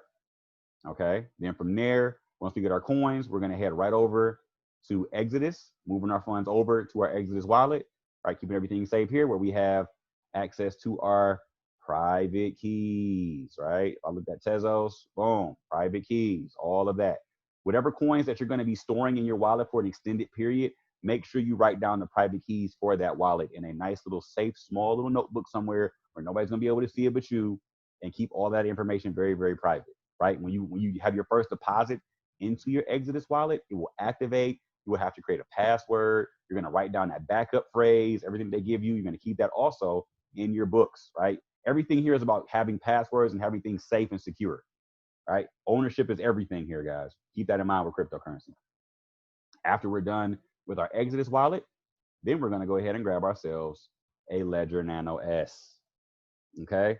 Cold storage. This is where you put money aside for legacy, right? The kids are going to get this bad boy. Something happens to you. This is the emergency fund, right? You could literally put millions of dollars on this device and hop on a plane. You could literally walk around with, $20 million in your pocket, right? Just because that device, right? Super, super powerful. And if you lost it, you can still just buy a new one, refresh it, and then boom, you're good to go. Right? Imagine, you guys know when you take a flight, you can't get on a plane with like $10,000 cash. They'll tell you got to go back. You got to do something with that. You can't come on a plane with that much money, right? There you go, right? You already know, right? Imagine having a ledger where you hop on a plane. You're like, oh, I got like a cool meal on me. You can have fun on a vacation this time. You know what I mean? You got options, right? And the thing is, there's no bank telling you, you spent too much today. You're done for the day. You can't use your money anymore. It's my money, but you can't use it, right? You have control of your funds when you have things like this, guys. Super, super powerful. All right. So from there, we've covered all the things of ownership. We broke down Bitcoin, decentralized ledger, all that good jazz. Now, the next thing I want to do is just talk to you guys about the different types of coins, right? We talked about transactional with Bitcoin, functional coins, right? Something like Ethereum, big deals. And now you guys see what my sessions typically around like 2 hours because I'm dropping sauce. This is like more beginner info all the way up and through. But yeah, from here, Ethereum, one of the top coins in the world, number 2 in the world. Why is that? Right? Because we look at Ethereum, it's around $375. Everybody's like, oh man, this thing is nice, but I don't know, Kurt. It's a lot of money for Ethereum. It's still underpriced. It's still underpriced, guys. Flat out. Just no other way around it. It's underpriced. Why is it underpriced? Let's go back to the home screen here on coinmarketcap.com. When you go to cryptocurrencies, you go down to tokens. Notice what happens here, because not everything in the market is a coin. Pay attention. You're about to learn something. I'm going to learn you today. All right. Not everything in the market is a coin. When you go to cryptocurrencies, top 100, check this out. All of these projects are not coins. Okay. They are called tokens. And notice Tether is the number 1 token built on Ethereum's platform. Chainlink, number 1 token, Ethereum. Crypto.com, Ethereum. Leo, Ethereum. USD Coin, Ethereum. Huobi, Leo. Maker, Leo. Right? Maker, Ethereum. Right? Ethereum. Aave, Ethereum. Compound, Ethereum. Hedge Trade, Ethereum. You guys are getting the picture. Here we got a couple of them that are on Binance, Tron, but the gist of it is pretty much Ethereum leads the way. Ethereum has been the gateway for all of the projects to be born in the cryptocurrency space. Another fun fact, the Binance coin that's being used on the, the Binance coin that's being used on Binance's exchange was once a Ethereum coin. It was created as an ERC20 coin, right? Most of these coins you see are called ERC20. ERC20 just stands for Ethereum Request for Comment. I know, listen, there's a lot more people that are smarter than me that make these little abbreviations up. I didn't do it, right? So ERC20 stands for Ethereum Request for Comment 20. I don't know, listen, they nerds, I don't know. So that's what it means. You're gonna hear about a lot. These projects are created on Ethereum's blockchain. They do not have their own unique blockchain. So a token essentially is a coin that does not have its own unique private blockchain. It exists on another blockchain's code. Okay? Keep that in mind, because not everything in the market is a coin. This thing has coin in the name and it's still a token. Okay? Just want to be clear about that. USD coin is still on Ethereum. Okay? It's not its own blockchain. It exists on Ethereum's blockchain. All right, really powerful. Ethereum is the gateway that allows other projects to come into existence. Now, that's just one use case for Ethereum, which makes it really strong and brings it to the number 2 coin in the world. If we go down here to DeFi, right? DeFi is literally the new hotness when it comes to cryptocurrency, guys. DeFi, remember back in 2017 when we kept hearing the word ICO? Remember ICOs, guys? Like, oh, I gotta get this new ICO coin. I want this new ICO coin, right? ICOs kind of went away. Nobody talks about them anymore. That's because ICOs were really, really scammy. They were taking people's money and disappearing. Steve was talking about that earlier, right? Once ICOs, went away, Ethereum had to create a new use case or a new method that allowed them to have, a very consistent amount of people wanting to use the projects that they have. So they created something called DeFi, decentralized finance. What does decentralized finance actually do?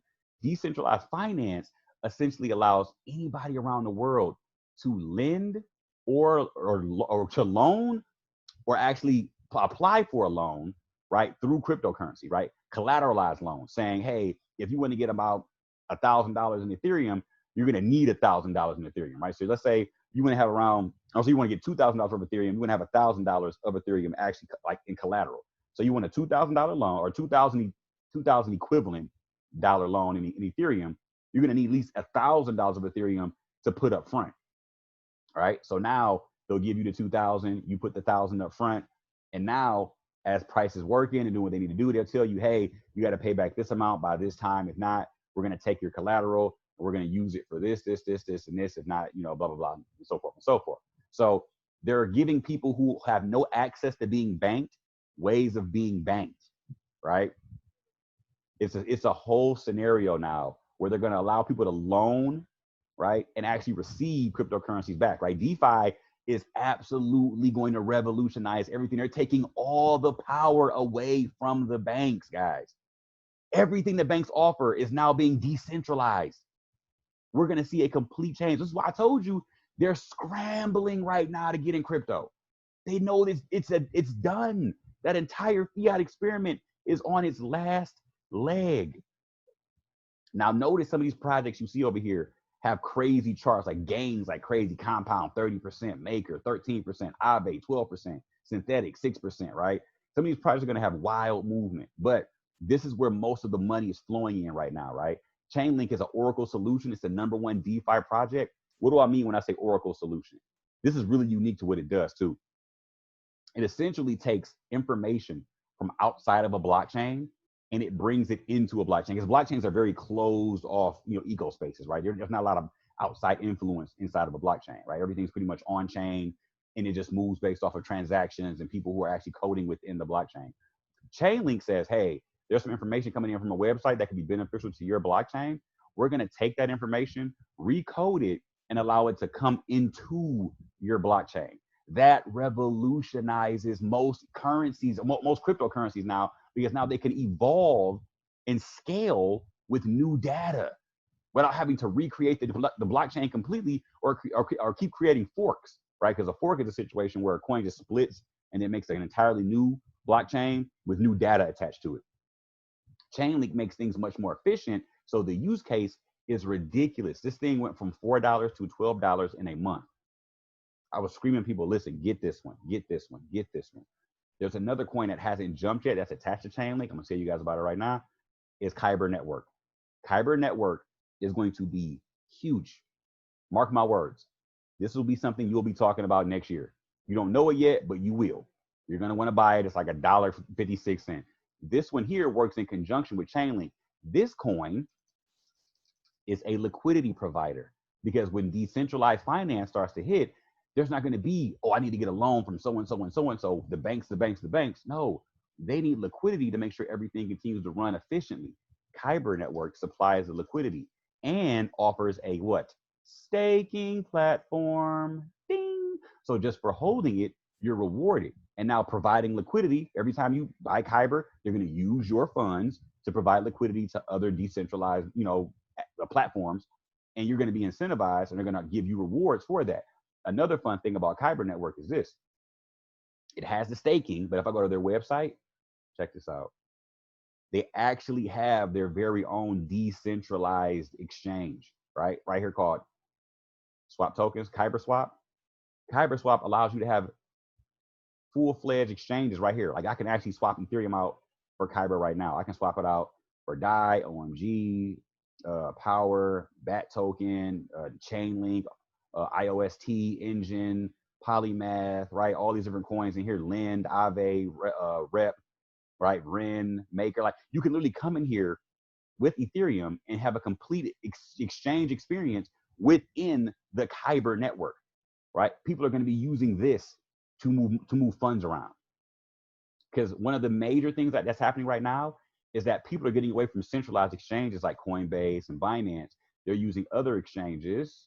I'm going to pull this up for you guys. Some of you guys may have never heard this before. Other exchanges like Uniswap. Uniswap is literally a decentralized exchange that allows you to get most of the ERC20 coins before they hit exchanges, right? So what I did was, this is a fun thing I did too. I was telling the team about this coin called Sora. I told them about it 2 weeks ago. Don't be mad at me, guys. Steve got to me as quick as he could.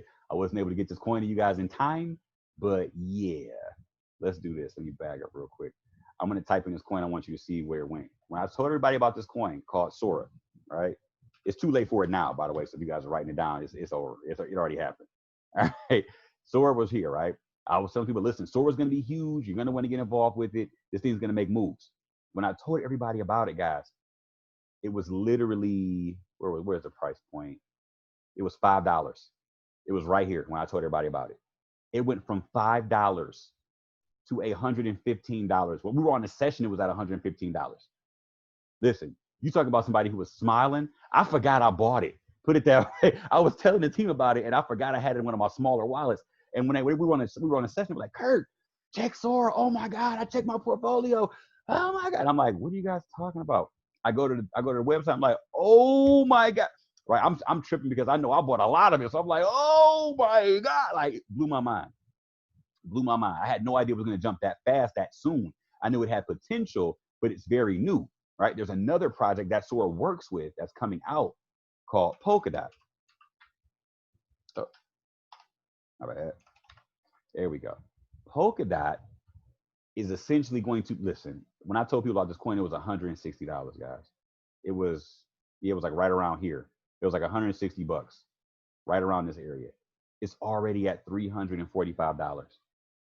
Crazy. This coin is going to do things where it'll help Ethereum, but it's going to solve a lot of the problems that Ethereum has. All right. There's another coin that works with Polkadot called Kusama. It's their test network. So everything that comes out on Polkadot will be tested on Kusama.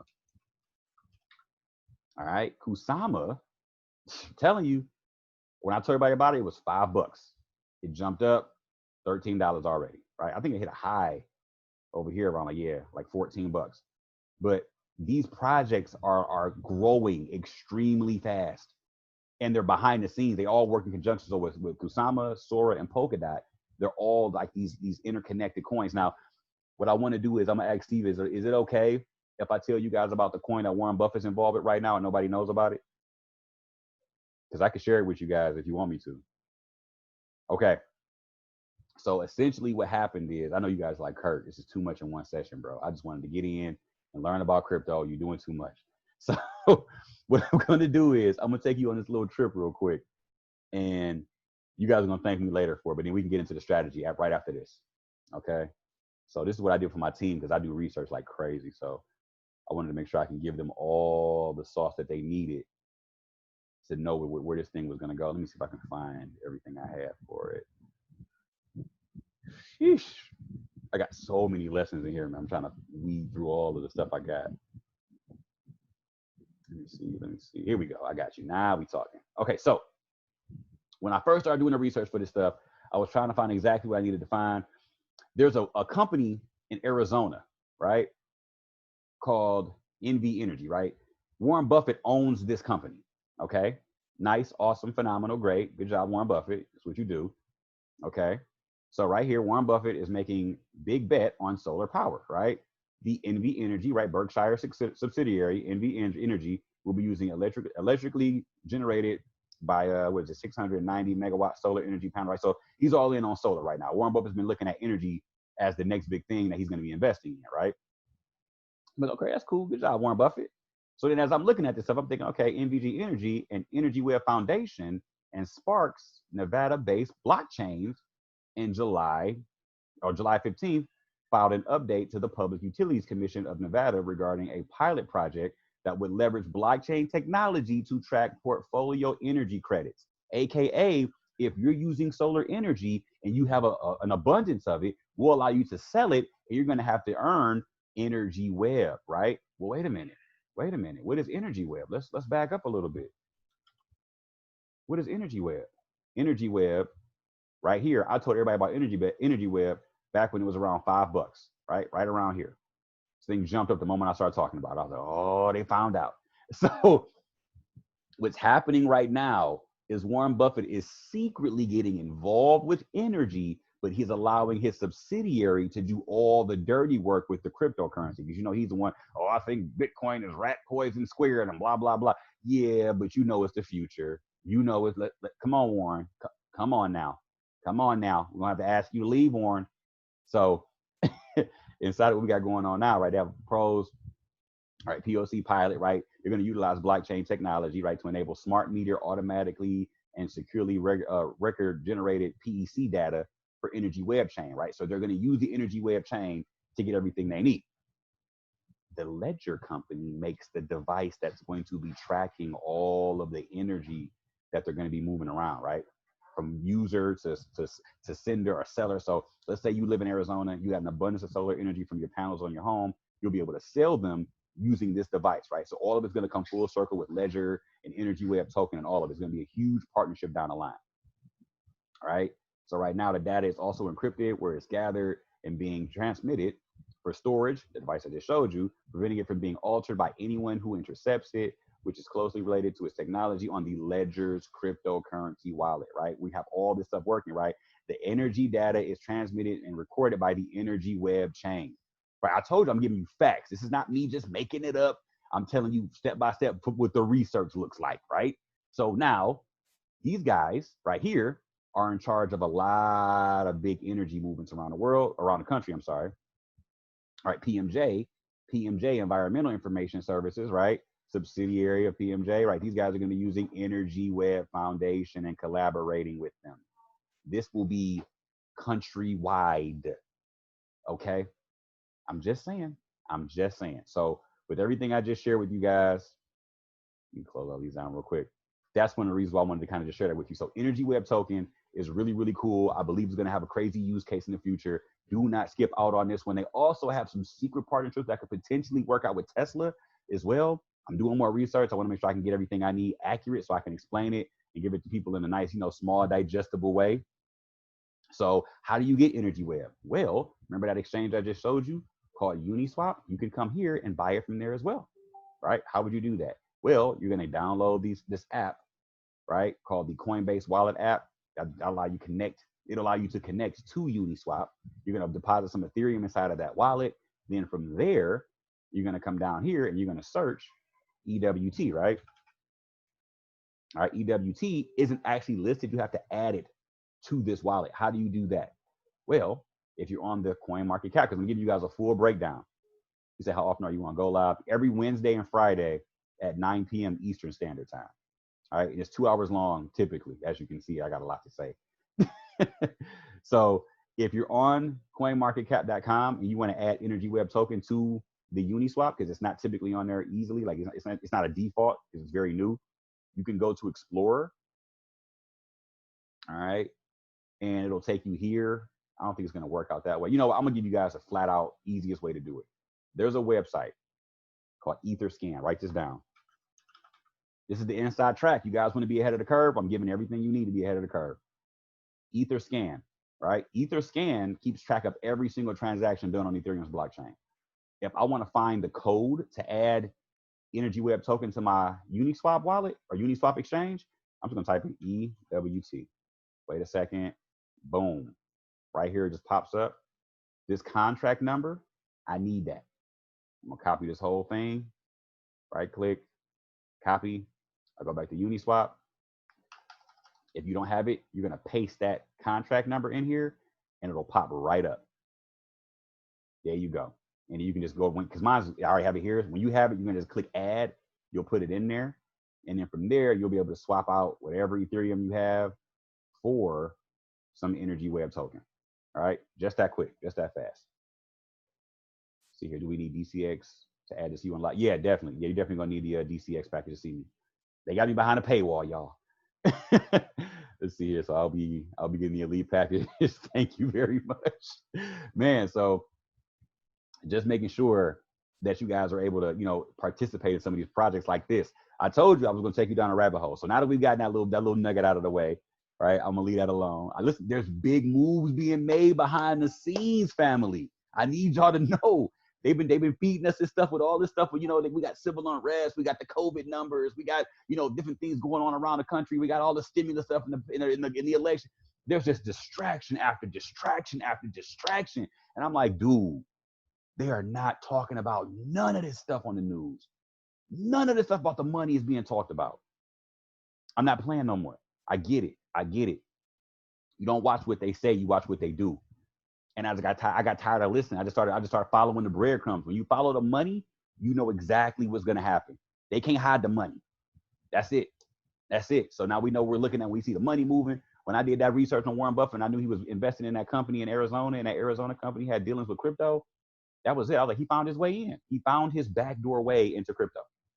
Okay, so now let's get to strategy, and I'm going to wrap this call up for us real quick. So first things first, whenever I'm looking at a chart, right? Bitcoin, Forex, stock, doesn't matter. I'm always looking to have proper, analysis and structure in what I do. All right. Now, one of the things I like to use is trend lines. I'm a huge advocate of trend lines. Okay. Let me go to the big chart here, full screen mode. There we go.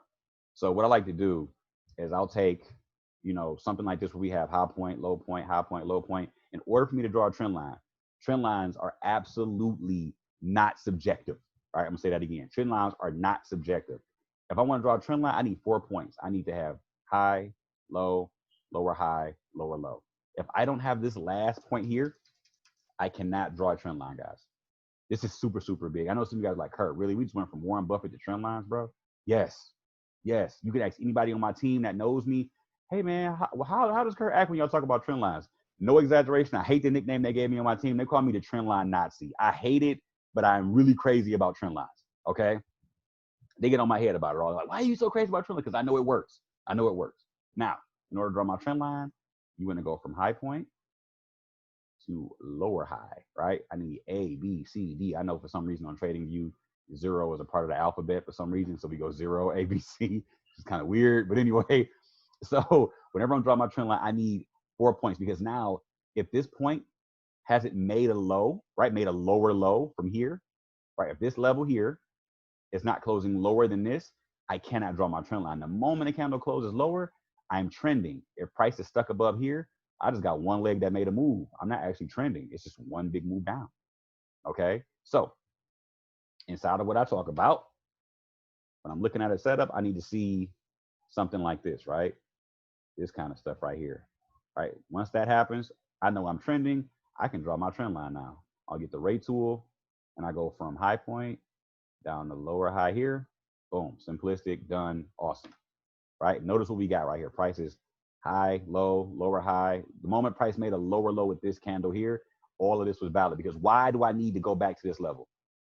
Keep in mind, price can consolidate, price can do whatever it wants to do, but the moment price makes a lower low, that was power. Power was displayed here, breaking lower than this level right here, guys. Where did this power originate from? Right here. Christopher Terry talks about this all the time in his class. He talks about nodes in the market, right? Power points in the market where we know there's structure to be had there. Whenever we have nodes in the market, we want to mark them up. So in my teaching, I want to make sure I can make things very simplistic. So high point, lower high. Once we get a lower low, where's my origin point? Boom. Awesome. Now I have a high, a low, price pulls up just slightly and all of a sudden breaks down, makes a lower low again, right? Because this candle here closed at this level, not the wicks. Price closed here. These candles close lower after reevaluate my trend line. Yes, your trend line is alive. It's active. It has to continually evolve with the market. I remember that commercial when a guy was like, he was a GPS. He was like, recalculating. That's what you're going to do with your trend line. You're going to continue to recalculate where it needs to be based on the trend. Okay. If price breaks your trend line, that's a good thing. Because what does that mean? That means we can start using other types of analysis, AKA Fibonacci, right? Well, how does Fibonacci work out? Well, I'll break it down for you real fast. Whenever I'm drawing my fib, I want to start from a low point to a high point if I'm looking for a buy scenario, or if I'm looking for a sell, I want to start from a high point to a low point. And notice how I'm drawing this out. It's always going to be from left to right, right? Left to right. Always, always, always. I draw my fib left to right, right? Simple. So let's do this. Let me make a whole new example of what I want to see here. So let's say I got price action, low point, high point, low point, high point, right? Awesome. Then I got another area where price was high point, low point, high point, low point, right? If I'm drawing my fib out, I want to go from the low point here to the high point here, right? Awesome, phenomenal, right? Same thing again. If I'm drawing my fib out for a potential sale, I want to go from high point to the low point, guys, right? Straightforward stuff. Very, very simple. Now, there are rules attached to this fib. Okay, very, very simple. These numbers you see here have actual definitions attached to them. Okay, have actual rules attached to them. Now, the way I do fibs is a little different, but I want to make sure that our fibs can break down in common sense rules, right? Because I think trading needs to be very simplistic. You don't have to put all these extra rules on top of a chart in order to be profitable. My trading method is very simple, very straightforward. I don't have a lot of moving parts. I use no indicators. It's just flat out naked charts, right? I got pants on, but the charts are naked. So whenever I'm looking at the setups, notice here, I need to see price break lower than my 236. I appreciate you, Greg. Everybody don't get my jokes, man. You know, I like to think that I'm funny, but looks aren't everything, right? So when when price breaks down to a 236 zone here, right? This represents a very strong trend. 382, very strong trend. All right. These areas here are considered our white hot zones. We don't look to enter at these levels. Essentially, what needs to happen is price wants to test this area. If price makes a higher high, right, from these levels, the moment candles close above our high point, we can take a market execution on that trade, right? And in order to find our take profit, we would use a Fibonacci extension tool. I'll get into that in a moment. But just to keep it simple, 236, 382 zones are very, very strong indicators that this trend is ridiculously strong and it wants to continue running to the upside. Okay, really strong signs. We don't look for entries at these levels. We need confirmation. So we wait for a higher high and we market execute on those trades. Now, another rule with the 236 zone is this. I cannot draw my fib until something closes below 236, right? I get screenshots for days, people doing this stuff. Low point, high point. Kurt, I drew my fib out. Did I do it right? Did I draw my fib right, Kurt? I mean, you drew it. It's on the chart. It's definitely there, but we don't have any actual pullback, right? This is called the Fibonacci retracement tool. Okay, and my Fibonacci retracement tool looks a lot different from the default. I'll give you guys my settings so you can have exactly how mine looks and you can draw it out exactly the same way. All right, but you need to see price pulling down, right? I need to see active sellers participating. Until I see something break my 236, I can't put my fib on here, guys. Why is that? Because the price does this, guess what I got to do? Move my fib again, right? And the price does this, guess what I got to do? Move my fib again, right? And the price does this, guess what I got to do? Move my fib again. It doesn't make sense to trade like that. You could chase this thing for weeks for no reason, missing all the setups that you could be possibly trading on a lower time frame, right? So you never want to get involved with something like this where you're chasing, drawing a fib out every 3 seconds, chasing every candle. You want to see active participants already pulling price down. So if price comes down and closes below 236, now we can start doing our actual markup, right? What does our actual markup look like? Well, I'm glad you asked. I want to take this 50% 618 zone. After my 236 zone is broken, right? Candles have to close below, not a wick testing. A candle has to close below the 236 line. After that happens, now I can start boxing up 50% and 618 zones. All right. This is my area where I want to look for entries. Now, mind you, you see what time frame we're on right now, right? I start my analysis on a daily all the time. I want to build a roadmap for where I want to go in my trading. Okay. So now I have a 50% 618 zone. And this area here, when I show you guys this on the chart, you are going to lose your mind. Like, why hasn't anybody told me this? And I'm going to make sense out of it because I'm going to tell you why. Because everything I do has a why attached to it. It's not me just saying, oh, because I said so, right? Because where I'm from in Detroit, I got a lot of sisters that live in the city. You can't tell no African-American woman because I said so. It don't work like that. You got to have an answer because they're going to come at you like, what you mean? Because you said, you know, get out of my face. So you got to have an answer. I got sisters on the team and they were looking at me like, listen, you better have an answer to this why, because I'm not going to believe you if you ain't got an answer. So whenever I get involved with teaching somebody, I know I have to have the answer for why I'm doing what I'm doing. All right. So once we get below our 236 zone, 50% 618 becomes a very powerful zone. Why is that zone so powerful? What is the deal with a 50% 618 zone? At what point do we look at this and say, okay, this makes all the sense in the world because we're going to be able to trade this with a certain level of confidence, right? This right here is what happens, right? Low point to high point. Price pulls down. Remember I just told you guys 236 and 382 is what? Strong trend. Price comes down to 50%, right? This is a normal trend. If we drop down to 618 zone, this is a weaker trend. All right. And I want to be very clear when I talk about this. When I say price coming down, if something closes below 382, that's still a strong trend. As long as it doesn't close below 50%, it's within the strong trend area, right? So just know that this word where it says strong is accounting for everything below it, right? When it says normal 50%, everything within this zone is normal below it.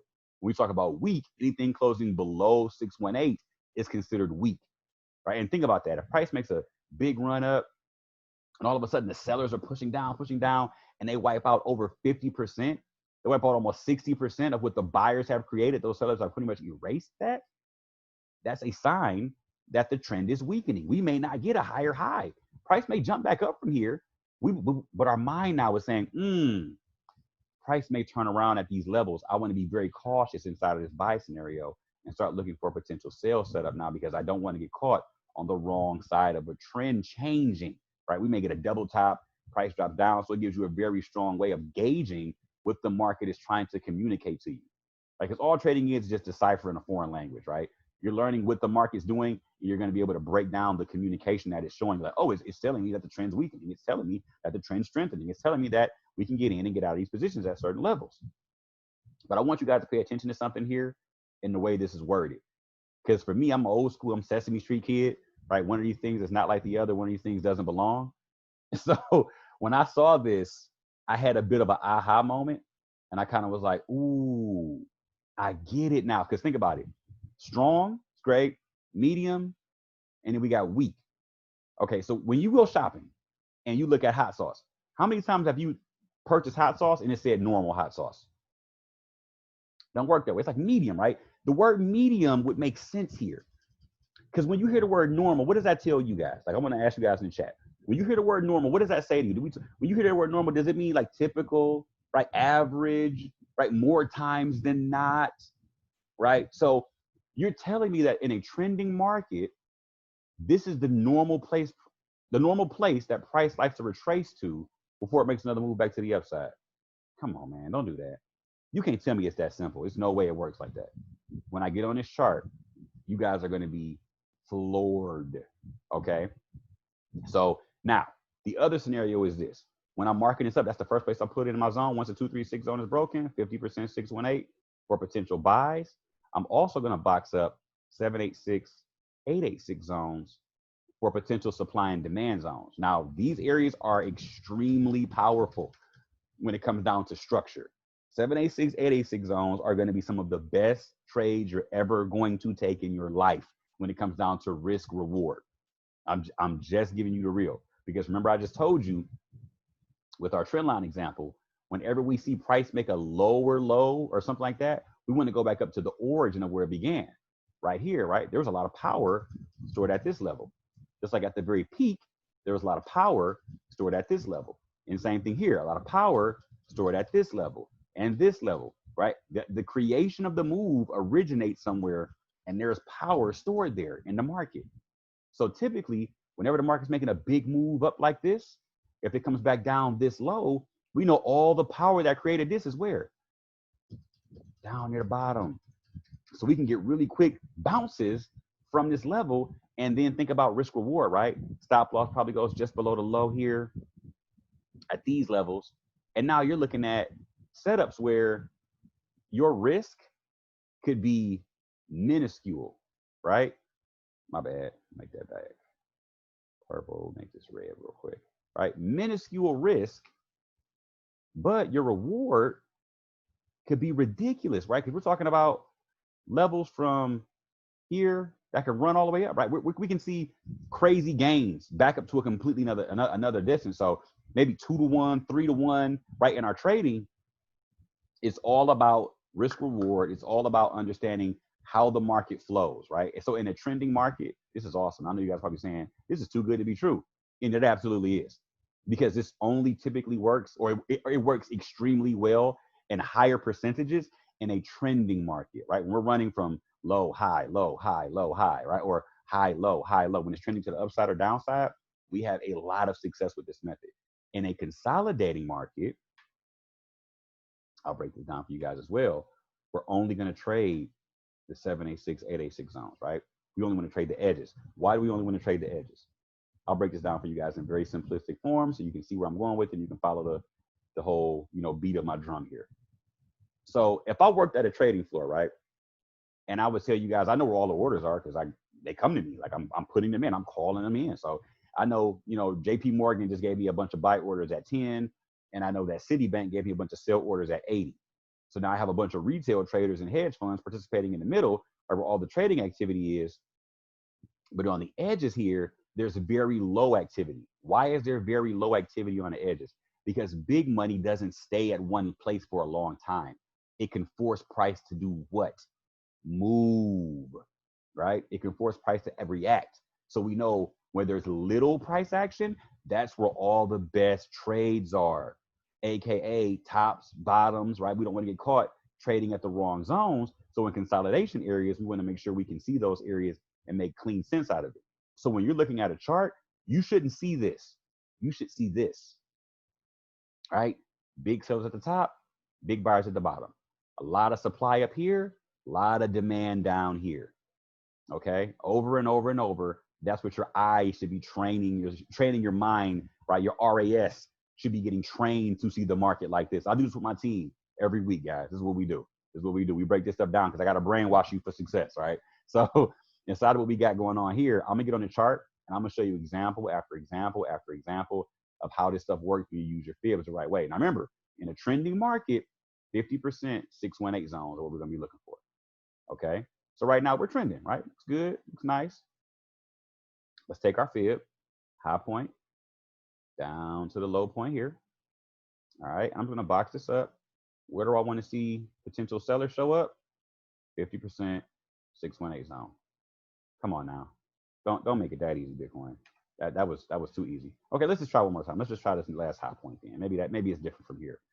High point, down to the low point. Notice what I'm doing. Left to right, over and over. From the high, down to the low.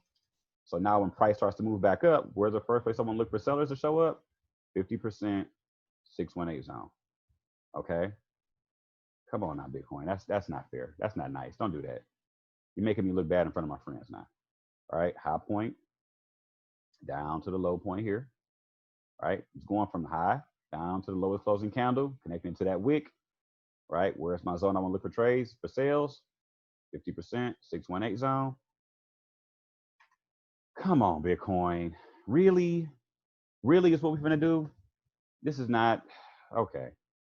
Let's just do it again. High point down to the low point here. All right, let's just, I feel like Kevin Hart. Will somebody look at this? Will somebody look at this? Fibs, keep dropping out the boat. Get out the boat. So notice we see level after level, right? High point down to the low point again right here. Let's draw another one out, 50%, 618. Now, keep in mind, I'm doing this on a daily.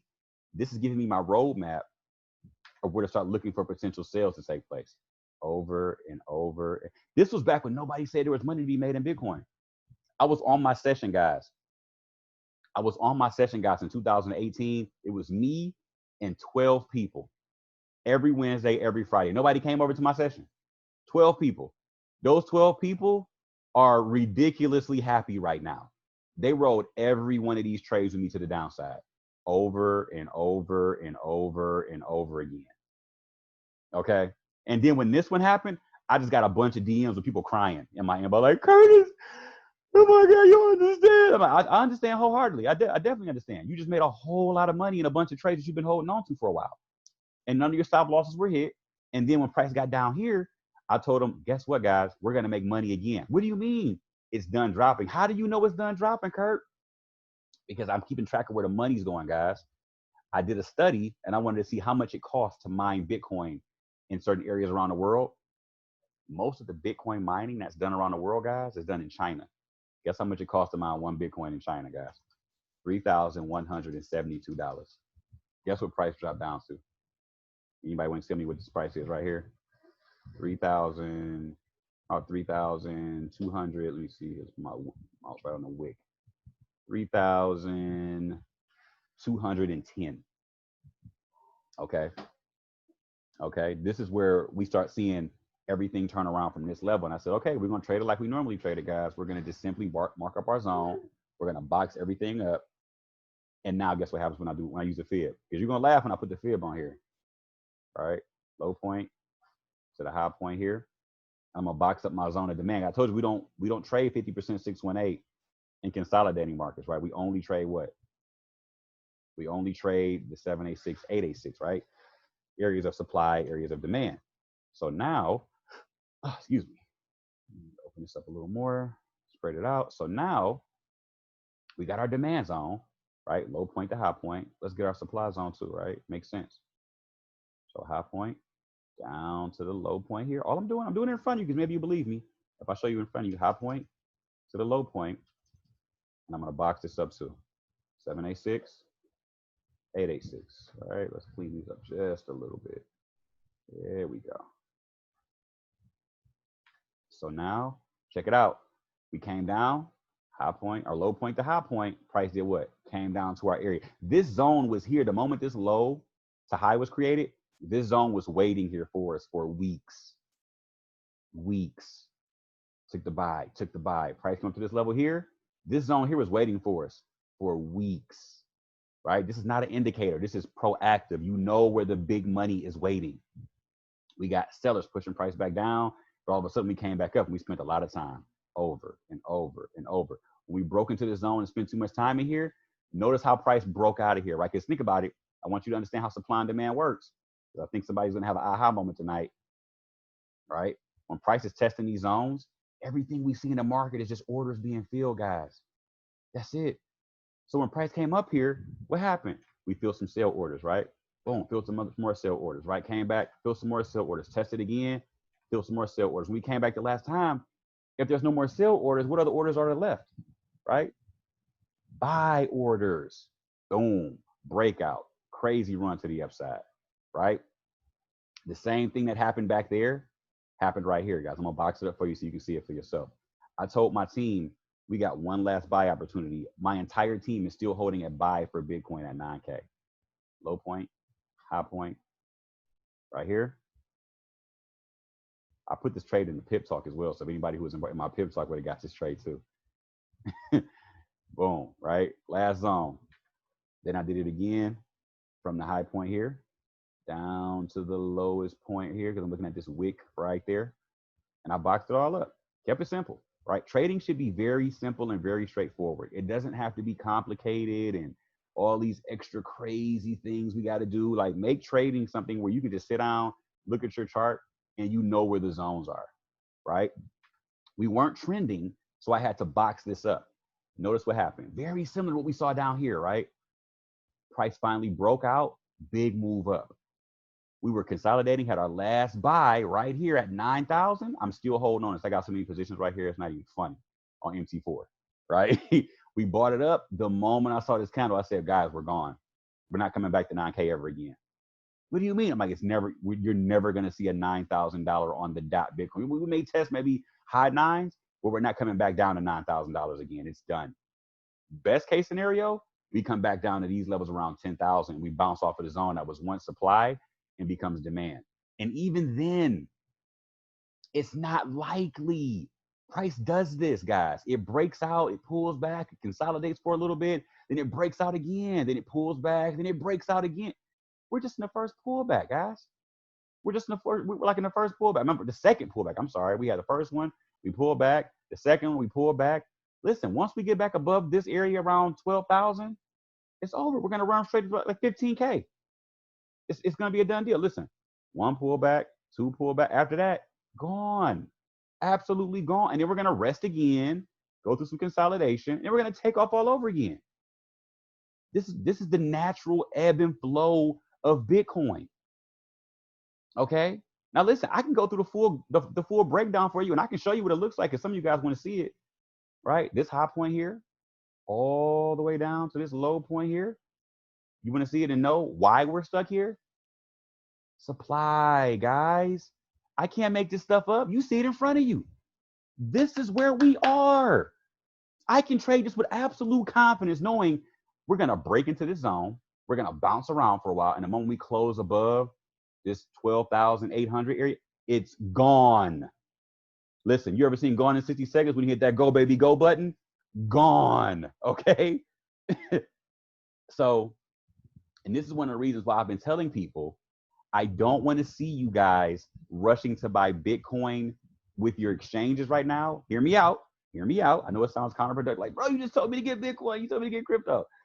Hear me out. Bitcoin is around $11,000 right now, $10,000 right now, right? Like it's crazy highs. If you're buying Bitcoin now, we can have pullbacks. We can go through a bunch of different things. I would rather you trade Bitcoin on MT4. Hear me out. You can get Ethereum, right, for much cheaper. And the use case is absolutely terrific. Right? For like Trump, it's absolutely terrific. It's all the best use cases. Trust me, I know all the use cases. Right? So when you get Ethereum, you're going to deal with something that has way better use case, right? Huge upside. Why is that? Ethereum is already being used, right, by everybody who wants to start, building platforms and building projects on the Ethereum network. That's one. Number two, there's going to be staking staking platform placed on Ethereum in November, right? Let me go ahead and pull it up for you guys, because some of y'all don't know yet. All right, right here. This is stakingrewards.com. If I go down to view all assets, and then we go to coming soon, right here, Ethereum 2.0 will be launching soon. The reward is expected to be 24% annually for Ethereum. Now, here's the thing with Ethereum. You're going to need at least 32 Ethereum to even start staking and earning rewards passively with Ethereum, right? So you can even come here and click on it, and it'll tell you right now. So let's say you got the minimum, right? Like the very minimum, 32 Ethereum. That's why they got it in here, because they know you got to have at least 32, right? If you have a maximum amount of about 32 Ethereum, right, which is going to run you around like this crazy seeing the price where it is right now, around $12,000. Monthly, you're going to earn $246, right? Monthly. Yearly, you'll earn around that amount, right? Let's say you came in here with around 1,000 ETH, right? Which would be crazy amounts right there, right? We got $300,000 worth, right? Monthly, you're earning around $7,000, right? Yearly, you're earning around 100,000. Now, here's the deal. That's if the price of Ethereum stays at $300. I promise you, this thing ain't staying at 370. Trust me on that. This thing is extremely undervalued right now. So the rule I've been giving my team, the things I've been sharing on the Go Lives, is just simple, right? Come in, buy Ethereum in your exchange account, hold it, right? And then you're going to gain from just simply holding, because not everybody's going to be doing what? Staking, AKA not selling it. And the price is going to get higher and higher and higher. And in order to fund some of those, wait, let me go back here. Where is that? I'll just pull it up over here on this one real quick. In order to get involved with some of those other products I was telling you guys about, AKA DeFi, you have to fund the DeFi projects with Ethereum, right? So now people are going to be drinking up Ethereum just with DeFi. They're going to be holding Ethereum by staking, and they're going to be using Ethereum to fund their creation of their new coins on the Ethereum network. That means there's going to be less and less Ethereum circulating, AKA the price will go higher. Crazy use case, ridiculous. This is why it's number 2 in the world, okay? I keep telling people, and it's cheaper, so you can get more of it right now. And the other thing is, I'm going to show you something. Don't tell nobody. I'm going to break this down for you guys. Even if you can't afford 32 Ethereum, all right, right here, this coin, Rocket Pool token. Trust me when I tell you this was going to be huge down the line. If you can't afford a full Ethereum, Rocket Pool will let you place your Ethereum inside of theirs, and you can go through a staking protocol, and they'll add your Ethereum with other people's Ethereum until it equals out a full 32, and you'll earn rewards based off how much you're contributing to the actual pool. Right now, eventually you can get to 32 Ethereum and you can just stake on your own. And if you don't, even right here, right, you can stake 16 Ethereum and you can run your own node, and people will start to pay you just to stake with your Ethereum, right? So now you're contributing half the value, and they're going to pool other people with you. So now you're going to get much more rewards, and they're going to pay you in the Rocket Pool token, right? So this is going to have a crazy use case once Ethereum starts, and starts going into their staking protocol in November, right? So I'm telling you, I'm giving y'all some of this heat. This coin right now isn't jumping because the use case isn't there, because Ethereum isn't staking yet. Once it starts staking, this one's going to be huge. Another one that's going to be competing with Rocket Pool is Anchor, right? I gave everybody this coin a few days ago. Listen, guys. I was telling the whole Go Live about this coin back when it was less than a penny. It was 0.003. It jumped all the way up to a penny. Everybody made a bunch of money on this thing. Like, it was like overnight, it went crazy. Okay, it's still just a penny. It's very, very new. So Ethereum's going to have staking involving with Anchor. Is going to allow people to stake with who don't have 32 Ethereum, because you got to look at the use case. Look at the communities, right? Most people won't have $12,000 to throw into Ethereum and just let it sit there, right? They're going to need other methods to start earning that passive reward. Anchor, Rocket Pool, they're going to be mainstays in the future once that finally lands, right? So it's nothing wrong with getting involved and holding on to some of it now, but it will start to grow like crazy once this thing takes off. I told you, IM is lit. Like, I don't know any place else you can go to and get this kind of information for the price you're getting it for. Like, it's crazy. When Steve told me he wanted me to do a call for you guys, I was like, I don't know if he knows what he's getting himself into. I'm about to drop straight heat on his whole team, right? There's no way you guys are going to leave 2020 without a bag, right? Some of the top coins you guys should be looking at right now, write these down because I'm only going to say them once. Ethereum, Bitcoin, Chainlink, Cardano, Tezos, Crypto.com. This is 2 different Crypto.com. So you want to get the CRO, not MCO, right? CRO. Okay. VeChain, they got partnerships with Walmart, Nike, everything. I'm still shocked this thing is a penny. Cosmos is huge in China. All right. Compound is a good one, but I still think it's overpriced. Aave is awesome. It's a lending platform. Synthetics Network, I think, is a sleeping giant. It operates in the derivative space. If you don't know what derivatives are, derivatives is where all the world's money goes to bet, right? If I show you guys this, it'll probably open your eyes a little bit more. I'm going to show you a diagram of the world's money real quick. All right. As you see, we got stock markets, we got the money supply, we got global debt. You can go to, if you want to go like visualcapitalist.com, it'll have all that in there so you can watch this and look at it yourself, use it as a reference. right? Global wealth, right? We're talking about almost 360 trillion. When we talk about derivatives, on the low end, 558 trillion. On the high end of derivatives, 1 quadrillion. So, yeah, when we're talking about that, synthetics is the only cryptocurrency that's going to be offering derivatives in the cryptocurrency space. I think this one is a sleeping giant and could be huge once everything starts to come into more mass adoption, right? Because people are going to look for areas to start dumping derivatives into. Synthetics is all about derivatives. That's why they call it synthetics, because when you bet on derivatives, you're taking a position on a position on a position. If you don't know what derivatives are, a really good movie to watch that could like open your eyes to it is called The Big Short. It broke down how all this stuff happened in 2008 when the housing market crashed. Amazing movie, like a million actors in that thing. That's like super top-notch A-list actors. And most people haven't watched The Big Short. I don't know why, but it's a real good movie. All right. So listen, derivatives, huge market. Synthetics operates in that. Derivatives, like let's say if me and Steve had a bet that if I flipped the coin, it would be tails, right? And then Greg comes in and says, you know what? I bet that Curtis is going to lose that bet, right? And then Amber comes in and says, you know what? I bet that Greg's bet actually wins, right? And then all of a sudden, Manuel comes in and says, you know what? I bet that Amber's bet on Greg's bet on Curtis and Steve's bet actually loses, right? So now you got all these different layers and layers of bets. None of it is actually really tangible, but it's just you taking a position on something. Synthetics is basically telling you we have fake assets, but you can take positions on it because we know everybody loves to do that. And I think that's going to be a huge market space where if even a sliver of that 1 quadrillion lands in there, over, absolutely over. So I just grabbed a lot of this just to put it on the side. I'm like, listen, if it blows up and goes crazy, I'm just glad that I got in when I got in because derivatives are ridiculous. Yeah, exactly, Lando. And the thing is, they love that stuff. Like some of these people who got billions and trillions, they're just degenerates. They just want to throw money at stuff, right? So something like this could be like their playground, and we could just be sitting back, like collecting it up, like go on ahead.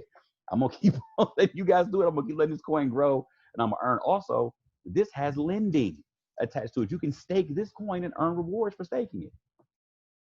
Right? Listen, I'm telling you guys, there's a lot of stuff happening in the market space. This is crazy. This thing jumped up to 38 in the world. 38 in the world. Like I just spoke on this. This thing was like 2,000 on the list of coins. It's at 38 now after the Go Live session. I really feel like I'm just telling y'all stuff and everybody's buying up before I get done on the Go Lives now. But yeah, Energy Web token. Everybody knows Warren Buffett's involved with it. This thing could be top 20 by the end of the year, if not top 15. Right? Same thing with some of these other DeFi projects, guys. So crazy movement. We've been on here like for a long while now. So I know something almost like what 2 hours now. We started at 10 on the dot, I think. So yeah, we got a lot of value in. I'm gonna stop it here because we can always come back and do another one. If you guys want to follow me, I'm on Instagram, The Life of Kurt. You guys can just add me there if you feel like it. I'm always dropping positive stuff. You know, have a good time. I'll follow you guys back. I share a lot of the stuff I do on Go Live on here as well, and I let people know if something's going on. You guys can always jump on and have some fun there. And same thing on Facebook, just Curtis Kobane Branch. But yeah, man, I'm thankful. I'm honored to be here. I appreciate you, Steve, for letting me share with the team, man, and let me hop on here and drop some nuggets and some jewels. I know we went through like a million things. This recording is going to be like watched like 40 times over. And all my Go Live sessions are on, like I said, the cryptocurrency side at 9 p.m. Eastern Standard Time. So if you guys want to catch me there, go ahead and pull it up for you guys real quick. Not Pip Talk. Go live. There we go. DCX. Curtis Cobain. Boom. And there we have it. And if you guys want more information on how to draw out your fibs and how to really use it the right way, down in my favorite section, I have a full tutorial of sweet spot Fibonacci or Fibonacci sweet spot tutorial, right? Part 2. I go through supply and demand, simplified, and then we go over, how to take partial profits on MT4. I break down best risk management class ever. I talk about how you could take 60 trades and lose 24 of them and still be ridiculously profitable by the end of the year, right? Because I know human nature thinks we're supposed to win everything. I want to make sure that you have very realistic expectations for as a trader. It's about frequency. You have to take enough trades to make sure that your strategy is even consistent or even feasible for your lifestyle, which is a really big deal for a lot of people. All right, and then supply and demand part 2, and then the big breakdown with all of it together. And then, if you're new, start here where I show you how to set everything up. Pretty much what we did today. All right, so, and all my sessions you can see are 2 hours, 2 hours. This was like almost 3 hours, 2.5 hours, 2 hours, 2 hours, 2 hours, 2 hours, 2 hours. So yeah, we go hard in the paint every time I get on a session with you guys. But I'm honored. I'm thankful. I appreciate you guys for letting me, share with you guys. And definitely, man. Are you there, Steve? I know I went hard in the paint for a long while. We lost half the people. Oh man, yeah, yo, who got value? Drop some 222s right now for the man, the myth, the legend, Curtis Kobane. Yo, you killed this thing, man. I think you just created some serious crypto believers. Oh yeah.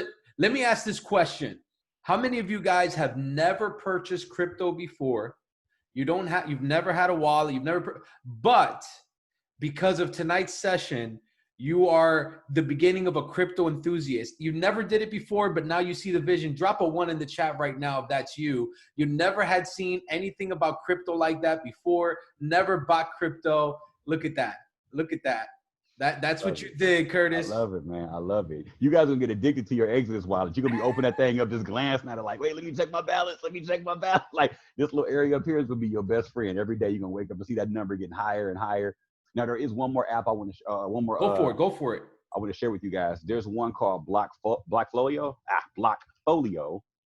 right here. Can't even get it out. So excited. This one here allows you to keep track of your portfolio without having to actually log into anything, right? So you don't put any physical cryptocurrency here. You'll just manually enter your holdings into this app, right? So let's say you got a little bit on Coinbase, you got a little bit on Binance, you got a little bit on Exodus, right? There may be some new coins you're getting off of Uniswap, and I broke that down for you guys. You may not be able to store some of those coins from Uniswap on Exodus right now because they're really new, but you want to make sure that you can keep track of what they're doing. You can list them here on Blockfolio, and it'll put all of your value at the top. And then as you add and take away, you can just go in here and, right here where it says add, you'll add the amount of coins you put in. And that way you can see exactly what your value is of your portfolio without having to actually open it up all the time. Super powerful. Or you can start breaking it down where you may have a subset of coins that you're just kind of, holding for a little bit. And when they jump, you're like, okay, cool, I'm out of it. So now you got a portfolio like your ledger portfolio. You can keep track of that because you can make multiples in here. You can have, portfolio 1, portfolio 2, portfolio 3. And now you got your ledger, you got your Exodus, and you got your fun wallet where you're just moving stuff around, doing things with. I love it. Real quick, Curtis, before let me ask you a couple questions for the squad. Okay, so let's say there's some people brand new here tonight. They've never purchased any crypto. Let's say, they only got $100 here, $100 there, maybe 500 to start. How would you say they should break down their portfolio just getting started? And should they put it all 500 in right now? Should they dollar cost average? If you were telling somebody to start their portfolio, in the next month, what would you say maybe is the best way to go about it? Okay, so if you're getting started now, and like I said before, trade Bitcoin on your MT4, buy Ethereum now. Trust me, you'll be very thankful you bought Ethereum. Ethereum has already been touted. I got people who've been mining, Bitcoin since 2013, 2012, and they all tell me the same thing. They say, Kurt, this may be the last bull run we ever have. I'm like, what do you mean when you say the last bull run? They said, bro, like, understand, if all the world's money ends up here in the next 4 years, there's no need for another bull run. We'll be where we need to be at that point. We'll have mass adoption. And I'm like, bro, that's crazy. But they all talk about Ethereum as the game changer in the space. There's nothing more innovative in crypto right now than Ethereum, period. All of DeFi is flowing through Ethereum, right? All of the new projects that are being brought to the space are coming through Ethereum. Even all the up and comers, right? Like Cardano. Cardano is created by a man named Charles Hoskinson. Charles Hoskinson is a co-creator of Ethereum. Wow, how convenient that this guy makes a coin. He all of a sudden hits the top 9, but he knows he can't take that top spot from Ethereum. He's trying to work with Ethereum, right? They know Ethereum is the shark and they're the feeder fish. So Ethereum is going to be number 1. Number 2, I would say Chainlink. Ethereum can't grow without Chainlink growing with it. That Oracle solution that Chainlink offers is massive, absolutely massive. Okay. After that, I will say Cardano was a nice bet. It's a low cap coin. This thing is going to have a lot of adoption. You can actually stake Cardano right now as well. Really, really nice. It's going to have some innovation. They got partnerships all over the place. So I do think they're going to do some things. Binance Coin, I tell everybody, just buy it. Just buy it. Back in 2018, I told everybody on the channel, I was like, listen, just buy Binance Coin. It was $4. I was like, just buy it. It's a part of one of the largest exchanges on the planet. The use case is there. People use this to save fees when they're trading. Binance Coin is trying to become the number 2 to Ethereum as well. They have all kind of protocols. They're creating coins on their network right now. There's a coin that just came out called Elrond that literally jumped up 800% in the last 2 weeks. They have another coin called Kava that's a decentralized project. I'll break it down for you. I'll go down and I'll show you the project. Elrond is, where is it? Right here. It's 2 cents. I'm going to go on here and I'm going to show you where it was a few weeks ago. Listen, this thing was 0.001. Okay. A fraction of a penny. It jumped all the way up to almost 3 cents. You may not think that's a lot. That's a huge gain. Ridiculous gain. Okay. They're looking to become the internet 3.0 or crypto or blockchain 3.0, right? They know that Bitcoin was number 1, Ethereum was number 2. They want to be number 3, right? There's another project outside of this, outside of that called Kava, where it's right here. Kava is the first decentralized project that's built on Binance's blockchain. This one's jumped up like crazy as well, right? So the use case for Binance coins are getting bigger and bigger and bigger. They're going to see more growth, right? So I just tell everybody, just buy Binance coin. It's just a good project to have. Binance coin is always going to be useful. After that, Tezos is great. You can diversify some of these, but Tezos is really cool just because, like I said, the passive income that you get from Tezos is really, really nice. And the people who created Tezos have a lot of money, and they're saving their money to pay some of the top minds in Silicon Valley to come over to their team. They're quietly accumulating some of the top minds from Google, Facebook, and some of these other, social media industries where they're going to start innovating on the Tezos blockchain. Tezos can also create coins like Ethereum can, but they're moving very silently, accumulating smart people so they can start really innovating and finding ways to, start to be disruptive in the space. All right. Monero, in my case, is one of my favorite privacy coins. Monero is a future play. Monero is one of those coins where it's 100% private to send transactions on this blockchain. Meaning, if I send some funds to Daniel, there won't be a tracking of who sent what to who. People don't think that's valuable yet, but it will be down the line because we're going to realize privacy is a big deal and you're going to want that privacy. So I just know down the line, I think this coin's going to have a big use case. And then moving forward, we don't use any other stable coin outside of USD coin. Never, ever, ever use Tether. Ever. Please spread the word on that. Tether has a pending lawsuit in the United States right now with the government. They could ban Tether off every exchange. You don't want to be on the wrong side of that.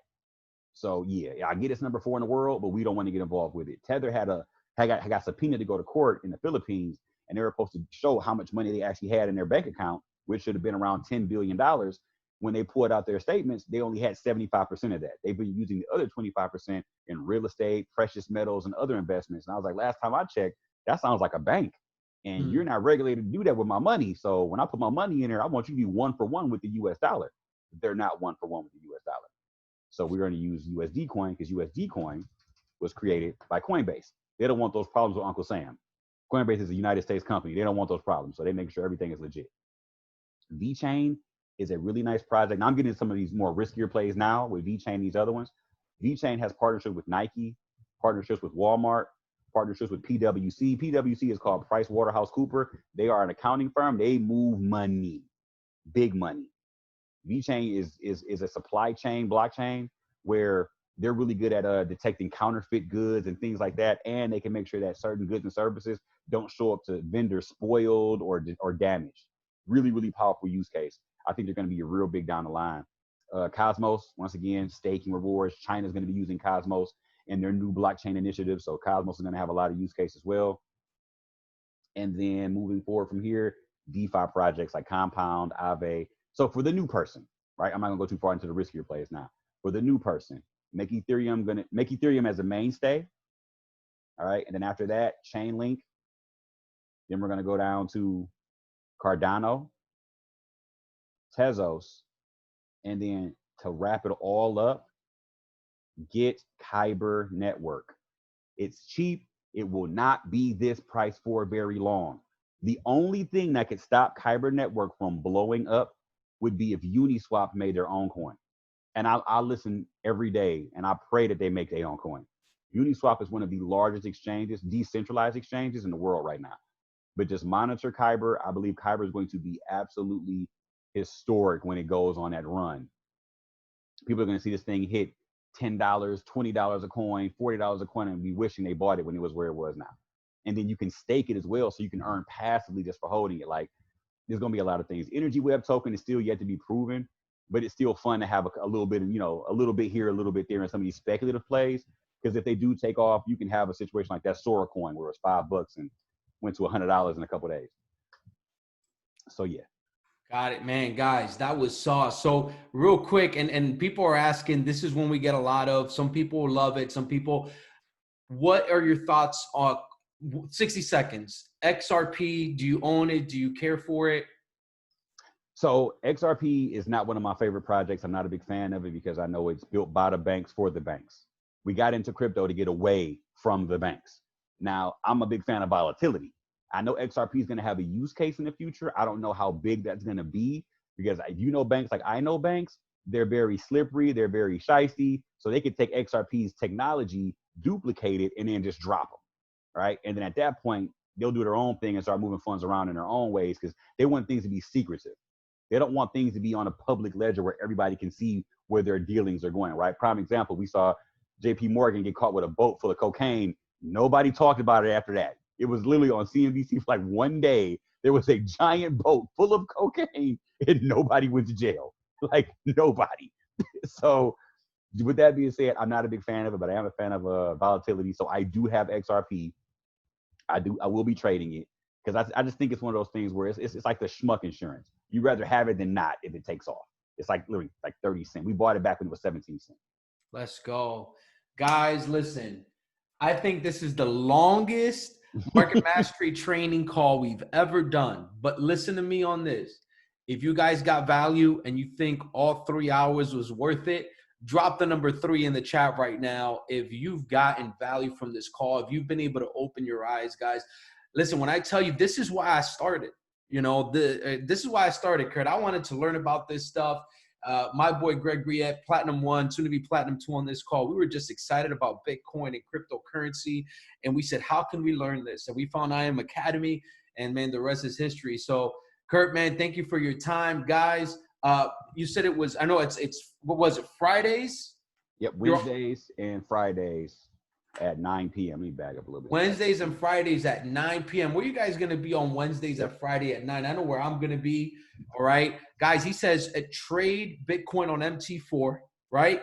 Trade Bitcoin on MT4, buy or sell some Ethereum. Now, one of the questions that people were asking was, Amber said, hey, how do I get that? Listen, Amber, you don't even got to buy a whole Bitcoin at a time. You can drop $100, $200 in that at a time. You go to Coinbase. So you're good.